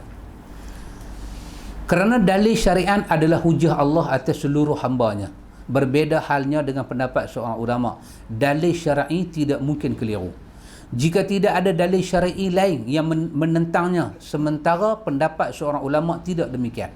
Maksudnya, seorang ulama terkadang memilih alasan untuk meninggalkan satu hadis, dan kita sendiri juga memiliki alasan untuk meninggalkan pendapat imam yang meninggalkan hadis. Kadang-kadang ulama dia tak terima satu hadis, dia bagi alasan, dan kita tengoklah alasan dia. Alasan Imam Syafi'i yang kata subuh ada kunut tu, kita kena tengok. Kita kena tengok alasan dia. Apa alasan dia? Dia buat main satu hujah. Kita tengok hadis-hadis dia. Akhirnya bila tengok-tengok hadis dia, ada dua kesimpulan kita buat. Hadis yang dia simpulkan sebagai kunut subuh, bukan kunut subuh. Kunut witir. Doa tu untuk kunut witir. Pasal itu kita tengok dalam hadis, kita tak jumpa Nabi sujud sahwi. Nabi sujud sahwi lebih rakaat, ada riwayat. Nabi sujud sahwi kurang rakaat, ada riwayat. Nabi sujud sahwi tinggal tahiyat, ada riwayat. Nabi sujud sahwi tinggal kunut, tak ada riwayat. Tak ada, kita cari tak ada. Tak ada langsung riwayat tu. Dan kita sunat aba'ad kan, kalau tinggal dengan sengaja ataupun tak sengaja, sembahyang jalan juga terus. Tapi kita tampung dengan sujud sahwi. Tampung sujud sahwi untuk subuh kerana tinggal kunut, tidak ada riwayat. Itu hanya ada dalam fatwa mazhab. Hadis tak ada. Sedangkan sembahyang subuh tu Nabi yang buat. Dalil dia tak kuat. Kita tengok benda tu semua. Bukan saja-saja kita pergi kata subuh ni afdal tak baca kunut. Bukan saja-saja. Bukan pasal baca Mestika ke, URTV ke. Dah. Kita pergi tengok ni semua ni. Dan yang buat penelitian bukan kita. Yang buat penelitian tu ulama. Ulama besar-besar. Ibnu Qudamah menulis Al-Mughni. Kalau beli Al-Mughni tu, saya ingat kalau kita baca jilid 1, jilid 2 di sini, saya ingat sampai cucu saya kahwin tak habis lagi. Sampai cucu saya kahwin tak habis lagi. Tu dia, kalau saya buka tangan, Mughni punya panjang. Dengan syarah dia lagi. Ibnu Qudamah, bukan kecil punya anak. Pergi kaji benda ni. Buat kesimpulan. Buat khulasah. Kita ambil. Dalam Majmu' Nawawi buat main alasan Syafi'i, kita tengok satu persatu. Bagaimana dia bela nas-nas Syafi'i. Main satu bab, dia kata, tak baca lagi afdal. Tak baca lagi afdal bila tak ada dalil. Maka kita pada masa tu jangan lawan. Tapi nak pujuk diri kita ni. Macam surah khabar kemarin kan. Ada satu mufti cakap. Dia kata walaupun hantaran tu dah tinggi sampai 19,000, tapi dia kata mas kahwin wajar dikekalkan RM22.05. Sinak keluar cakap yang tak bersinak ni, keluar. Cakap tu mufti. Nak kata apa? Dia kata walaupun hantaran melambung naik dengan harga minyak ni semua, dia bagi tahu lah juga minyak naik. Dia habaq betul. Tapi dia kata masih relevan hantaran di negeri kami, mas kahwin negeri kami RM22.05. RM22.05 tu Ramli kahwin dengan Salmah tu, lepas rumah terbakar tu. RM22.05 lepas kahwin. Nak beli pampers anak pun tak lepas. Up sikit main judi pun up. Dalam duk main judi, lekak lemas sepek kelawak, dia kata up. Mas kahwin tak up. 1,000 tak boleh ke? 1,000 zaman anak kita macam 100 Lah ni kita ada RM50, start kereta, pi market. Balik tinggal RM5. 50 bawa. Ialah duit minyak. Kereta bukan makan air sejuk, makan minyak. Kata pi, dulu bayar minyak RM50, dapat minyak RM50. Lah kena bayar minyak RM55, dapat minyak RM50. Pasal naik tu 5%. Kan? Beli ikan pun main dengan lori pakai minyak. Ikan pun naik. Ikan termenung, perut pecah tu. Mata satu macam punya mata merah. Kita kata ikan ni awak tak tidur semalam ke? Naik. Sekilo berapa dik? RM9. Termenung sekilo RM9. Dulu orang buang tepi pantai, kita pergi kutiat aja. Balik tinggal RM5. Abang, RM50 dah habis dah. Besok hari Rabu bagi lagi 50. Lagi garu. Garu deh. Aku bagi 50 2 hari belanja hampir habis sehari. Tengok beli apa? Beli sayur, beli cabai, beli belacan. Tu tak campur lagi. Beli benda-benda lain. Tu beli benda nak mentah ke darah tu. 1,000 mas kahwin. 1,000 ni awak habuan tersepit rumah tangga nak pakai. 1,000. Laki bukan kerja besar sangat. Laki badan je besar, kerja kecil. Tak ada kerja apa lagi tu. Kalau mas kahwin 3,000, mas kahwin 4,000, belanja kita kata terpulang lah pada maplay nak bagi berapa duit, hang mampu kami terima. Tak bagi pun tak kata apa, cuma kami tengok lagu tu aja. Tapi tak kata apa. Tapi kami jegih lagu tu aja. Ni mana punya maplay minta hari apa langsung. Bagi kami terima, banyak mana dia mampu. Pasal apa? Dia nak hidup dengan anak kami. Kami tak mau bagi beban besok pergi berkelai. Macam kan Ajis dia tolak kalender tu, dia tengok mak bapak kamu yang bersalah. Anak 3, aku pinjam ceti, duit tak biar bayar lagi. Kalau mak bapak aku minta 5,000, mak bapak hang setuju pasal apa? Pasal hang kata nak hidup dengan aku. Kalau aku tahu hang macam ni, aku tak sudi kahwin dengan hang. Cik dia tutup balik kalender tu. Tak mau besok dia nak menikah. Tak tahu mufti hari ni bagi tahu kata RM22 5 kupang. Besok anak dia kahwin kita tengok. Boh dalam bank, sakit perut, pi hospital swasta. Kena charge RM50. Dalam bank RM22 5 kupang. Tu orang alim lah. Orang alim lah. Takat tu lah. Takat tu. Orang alim lah. Takat tu. Ini masalah dia bagi tahu pada kita. Sedangkan Allah berfirman, tilka ummatun qad khalat laha ma kasabat walakum ma kasabtum wala tus'aluna amma kanu ya'malun. Kita buka muka surat 50. Apabila para ulama meninggalkan hadis kerana alasan-alasan yang kita sebut tadi, bererti jika datang hadis sahih yang berisikan penghalalan, pengharaman atau satu hukum, maka kita tak boleh meyakini orang yang meninggalkan hadis itu dari kalangan ulama yang telah disebut sebab-sebab mereka meninggalkannya akan mendapat siksa kerana dia menghalalkan dan mengharamkan atau mengharamkan yang halal atau memutuskan dengan selain hukum yang diturunkan oleh Allah. Satu benda dia kata kena ambil ingat kan, dia bab ni hadis-hadis yang sampai pada para ulama, dia bukan bab sembahyang aja, dia sampai bab halal haram. Dia sampai bab sutra, sampai peringkat mah, laki boleh pakai ke tak boleh pakai, anjin boleh bela ke tak boleh bela dalam rumah orang Islam. Dia sampai peringkat macam tu punya bincang. Dia tak jumpa hadis tu, maka dia bagi tahu tak salah belah. Tak salah belah. Kita jumpa hadis kata tak boleh bela saja-saja anjin. Kita kata tengok apa punya mazhab ni kata lagu tu. Tak boleh. Kita tak boleh kata dia masuk neraka. Kita tak boleh kata dia mengharamkan benda halal. Kita tak boleh kata dia menghalalkan benda haram. Pasal apa? Dia berijtihad dengan ilmu dan kemampuan dia, dan dia memenuhi syarat. Yang tersalah, Allah memaafkan dia. Yang betul, dia dapat 2 pahala. Kita cuma tak perlu ikut yang tu aja. Ni dia bagi ingat kat kita sekejap. Yang ni orang tak boleh faham, Abang Syarif. Orang tak boleh faham. Dia kata ulama lagi tahu. Betul lah dia lagi tahu. Prinsip hang tahu tak? Orang tu tersalah. Jangan ungkit salah dia. Jangan perbesar salah dia. Dan jangan ikut salah dia. Dia kata hang tak boleh cakap lagu tu, hang pandai tak mana. Dia boh ni kepala pak hang, ni kepala pak aku, hang pijak tak? Dia tak boleh faham. Dia tak boleh faham usul yang kita duk baca ni. Dia tak boleh faham. Kita dengar sampai dalam mazhab Imam Malik berkenaan dengan anjing, kita takut. Pasal anjing kita takut. Takut kita. Dia menghalalkan makan anjing kah? Tak, dia tak halal. Tapi dia berijtihad kemampuan dia.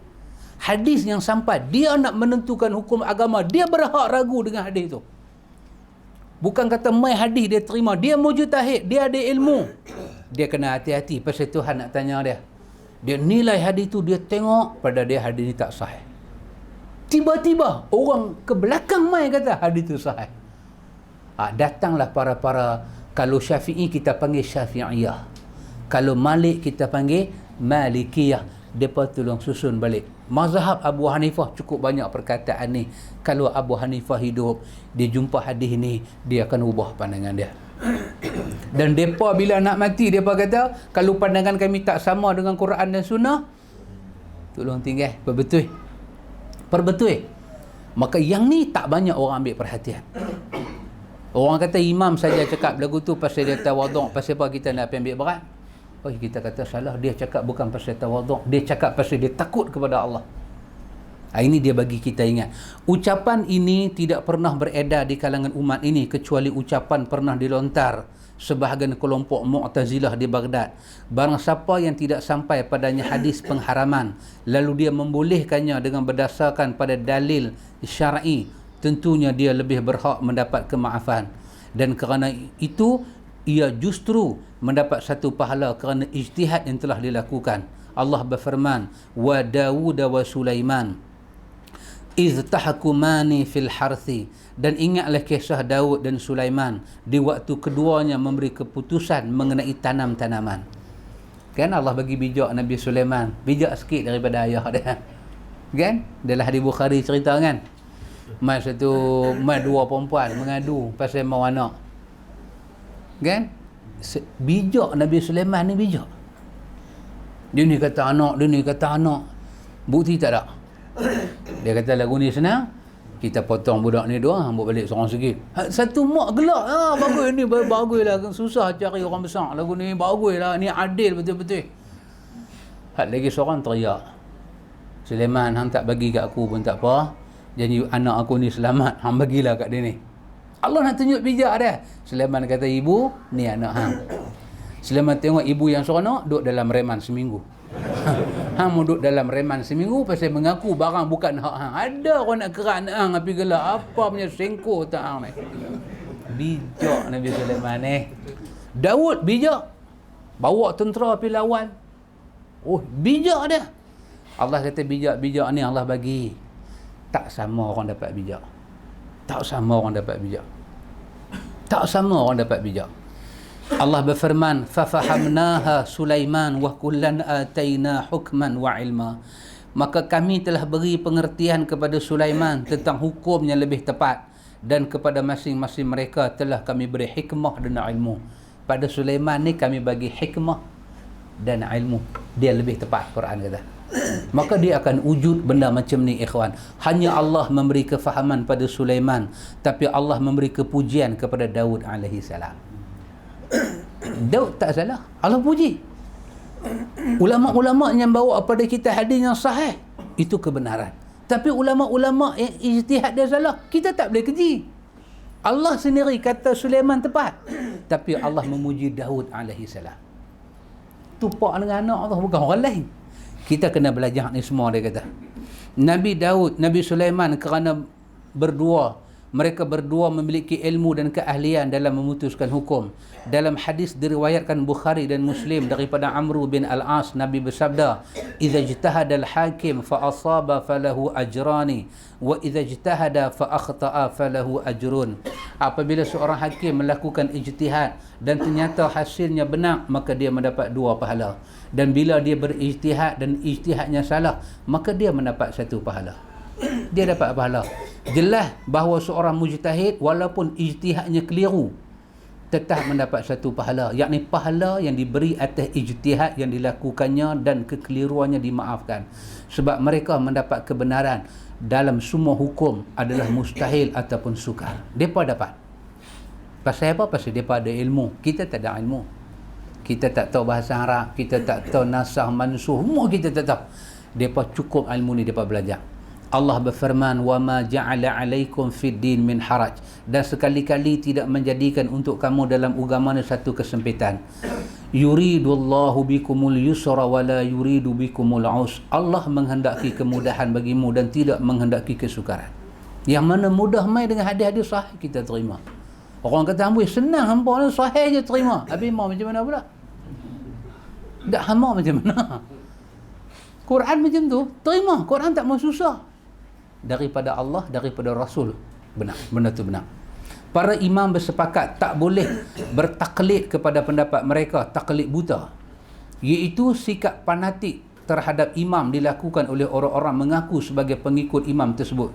Mereka berpegang dengan pendapat dan mazhab mereka seolah-olah pendapat mazhab mereka tersebut turun daripada langit. Jangan. Ini imam sendiri tak bagi. Mana kita tahu imam tak bagi, kita ikut pendapat apa yang salah? Ni muka surat 51, 52, 53, 54, 55 dia nak umai. Dia nak umai cerita kata imam depa cuba sedaya upaya bawa hukum mai kat kita.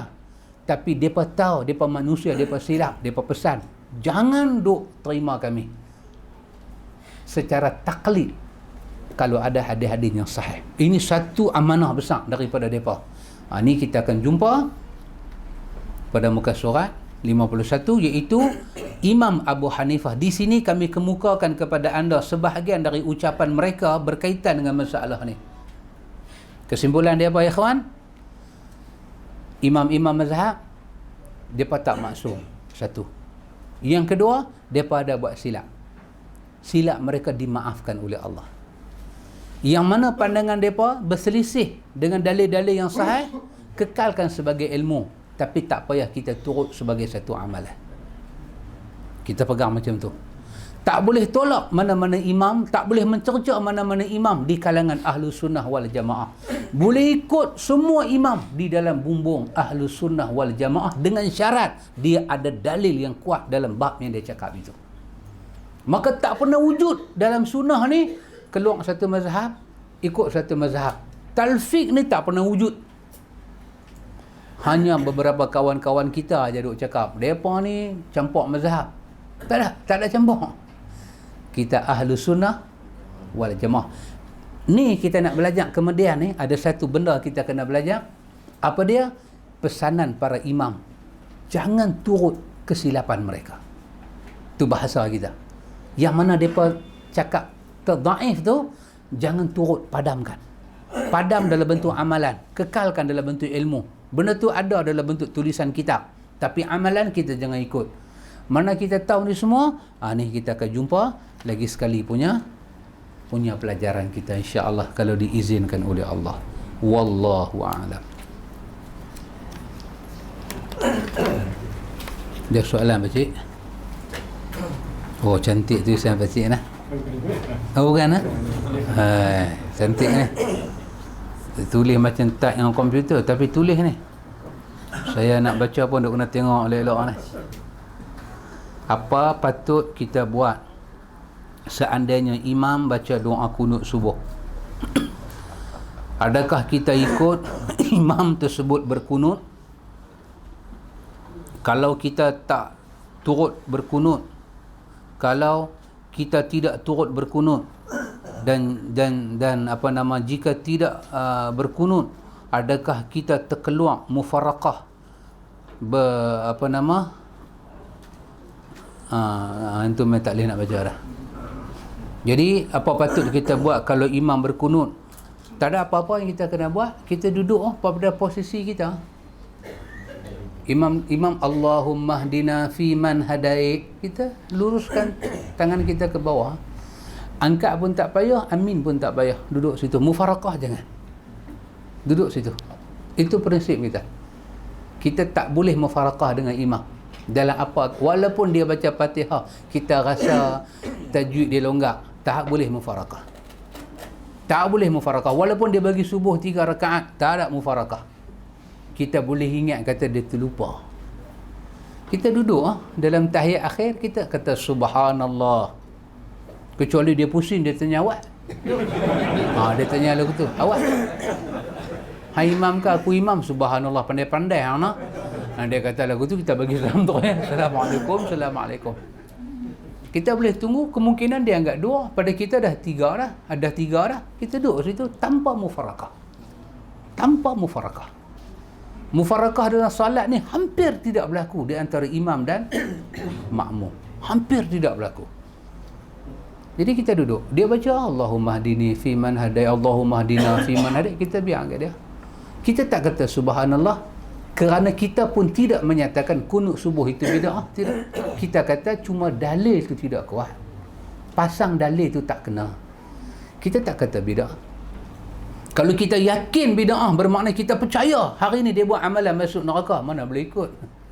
Kita tak boleh ikut, kita kena pergi masjid lain, dan itu tidak wujud dalam cara kita duk belajar aliran Ahlus Sunnah wal Jamaah. Adakah kita macam tadi jika tidak berkunut kita keluar, tak payah keluar, duduk situ.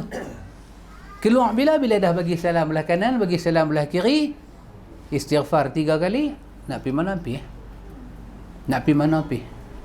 Itu kita punya kan. Saya hari tu saya katakan, ada kawan bagi tahu kat saya, hari Isnin kita baca kunut, Selasa tak usah baca, Rabu baca, Khamis tak usah baca. Saya dengar cadangan dia, saya kata okey juga kan. Betul lah juga, pasal kita nak ajak orang kata kunut tu tak wajib. Bila saya balik, saya tengok nota-nota yang pernah saya buat belajar dulu, Syekh kata ni mazhab nombor 5, nama dia mazhab gila babi. Allahu Akbar. Tak ada. Mazhab ada 4. Dan 4 tu pecah jadi 2. Ada kata ada kunut, ada kata tak ada kunut. Which one you nak ambil, you ambil. You nak baca kunut, you baca kunut lah. You tak mau baca, you tak usah baca. Dan tidak ada daripada 4 tu suruh buat macam you fikir hang tu. Tak ada. Tak ada. Tak, saya lagu ni, saya di rumah tak baca, di masjid saya baca. Itu mazhab nombor 5. Itu mazhab nombor 5. Dia nombor, tak ada, dia 2 aja. You nak ambil, you boleh kunut, you tak mau, you tak payah kunut. Dan kita tak ada salah apa ya kawan, kita tak mau kunut, tak ada salah apa. Siapa pun tak boleh kata apa. Kita negara demokrasi, tak ada perasaan. Tak ada perasaan. Kita pergi sembahyang berjemaah satu tuntutan, sembahyang di masjid satu tuntutan lagi. Kita hidup cara bermasyarakat satu tuntutan, dan kita berhak buat apa yang kita belajar. Siapa pun tak boleh tuduh apa pada kita, dan kita pun tak tuduh apa pada orang. Kalau orang tanya pada kita, pasal apa awak tak angkat tangan, kita beritahu berdasarkan ilmu saya belajar, berdasarkan kitab sahih fiqh sunnah, dalil berkunut subuh, sentiasa berkunut subuh, dalil itu tidak kuat. Saya pegang pada yang kuat. Yang kuat, kalau subuh nak baca kunut, dia kena baca subuh, kena baca lohong, kena baca asar, kena baca maghrib, kena baca isyak. Itu saya belajar. Oi, hang belajar lain? Memang saya belajar lain, awak pun belajar lain. So, apa masalah? Awak orang Malaysia, saya orang Malaysia. Saya bayar rotek, awak bayar rotek. Apa masalah awak? Saya nak amal apa saya belajar. Dan bila awak suruh saya jadi imam, saya akan buat macam saya belajar. Bila awak jadi imam, awak buat macam awak belajar. Awak tak payah hormat kepada saya kerana saya duduk belakang, awak tak baca kunut. Awak sembahyang mula hipokrit depan Tuhan. Awak kena sembahyang kerana Allah, bukan kerana saya. Kita ditolak jadi imam. Kita pergi subuh-subuh kan. Kuliah subuh belah Kuala Lumpur. Dia berkata, Ustaz, kalau Ustaz pergi lewat sikit bagus. Saya kata, masjid pergi awal. Taklah, saya bukan apa, saya kesian kat Ustaz. Ustaz nak kelepiak aku mana lagi? Nak kelepiak pasal apa pula? Kalau dia suruh Ustaz jadi imam macam mana? Dia pun ni tak faham sunnah. Dia bagi gambar hantu pula kita. Dia pun ni tak faham sunnah Ustaz. Dia pun tak faham sunnah. Ustaz lagi, Ustaz lagu mana? Ustaz duk mengaji sunnah. Ustaz nak buat lagu mana? Dia tak ada buat lagu mana? Buat lagu sunnah. Ustaz kalau buat lagu sunnah dengan sembahyang subuh, dengan kuliah subuh, tak ada bagi tu. Saya kata tak ada. Jangan Ustaz. Kami susun program Ustaz Joh ni. Saya kata itu awak susun. Saya punya buat lah. Dia buat muka sekupang dia satu macam dia tarik macam penyu tarik muka masuk dalam. Kan? Dia kalau pi saya duduk depan. Imam suruh saya jadi imam. Imam kata Ustaz, saya buat lagu kita duduk mengajar ni. Dan saya pun tak akan berdiri lama macam sebahagian kawan bagi pandangan. Saya pun tidak berapa setuju. Dia kata sami Allahu liman hamidah, berdiri lama sikit. Kita tak baca, tapi bagi peluang orang belakang baca. Saya kata saya tak akan buat lagu tu. Pasal saya belajar kunut tak ada. Pasal apa saya nak bagi orang baca? Seperti mana orang belajar kunut ada, dia bagi orang baca. Dia belajar kunut ada, saya belajar kunut tak ada. Saya akan buat macam saya belajar. If you like it, you take it. Lagu tu. Hang suka hang boleh ambil, hang tak suka, saya duduk belakang jadi makmum.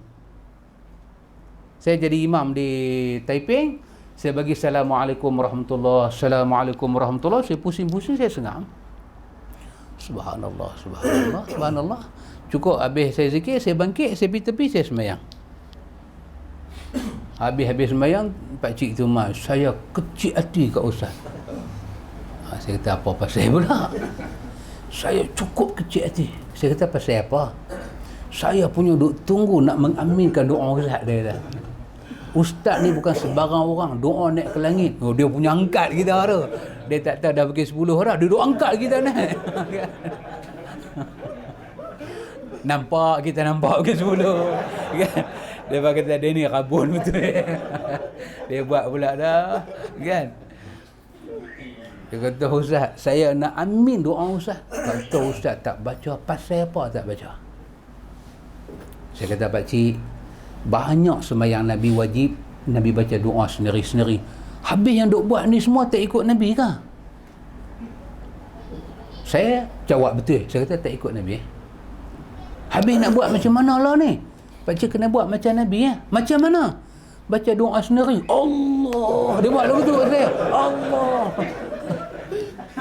Nak kata apa? Takat tu kita boleh kata. Sejak pada hari tu terus tak semua jadi imam, saya jadi makmum ya. Duduklah depan macam mana pun jadi makmum. Alhamdulillah, itu kerja kita. Kerja kita. Suruh kita jadi imam, kita buat lagu tu. Suruh kita talqin mayat, kita buat macam tu. Suruh kita baca khutbah, kita buat macam kita. Tanjung panggil saya baca khutbah, saya kata azan sekali boleh tak? Azan sekali boleh tak? Dia tak jawab. Telefon, ustaz, kita kira lagi sekali boleh tak? Telefon, kira lagi sekali boleh tak? Saya kata, awak kira lagi sekali. Tak apa ustaz, kita kira lagi sekali ya. Itu je saya minta Pak Amir, azan sekali boleh tak? Saya bukan minta pecah nak rompak bank ke dah, minta azan sekali boleh tak? Permintaan kita tu macam bahaya, macam besar, macam bahaya. Benda tu ada dalam sunnah, ada dalam mazhab. Nak buat keliru buat apa? Jadi kita macam kita ikhwan. Tak mana pun kita percaya apa kita belajar, ada sokongan hadis, kita buat. Zikir ke apa ke, jalan. Semoga Allah merahmati ilmu kita dan Allah jaga jalan kita, nawaitu kita, ikhlas kita, dan semoga Allah bagi pahala setimpal dengan kerja buat kita kerana kita nak ikut Nabi dia dan nak balik bertemu dengan dia, insya-Allah. Wallahu a'lam. Subhanakallahumma wa bihamdika asyhadu an la ilaha illa anta astaghfiruka wa atubu ilaik.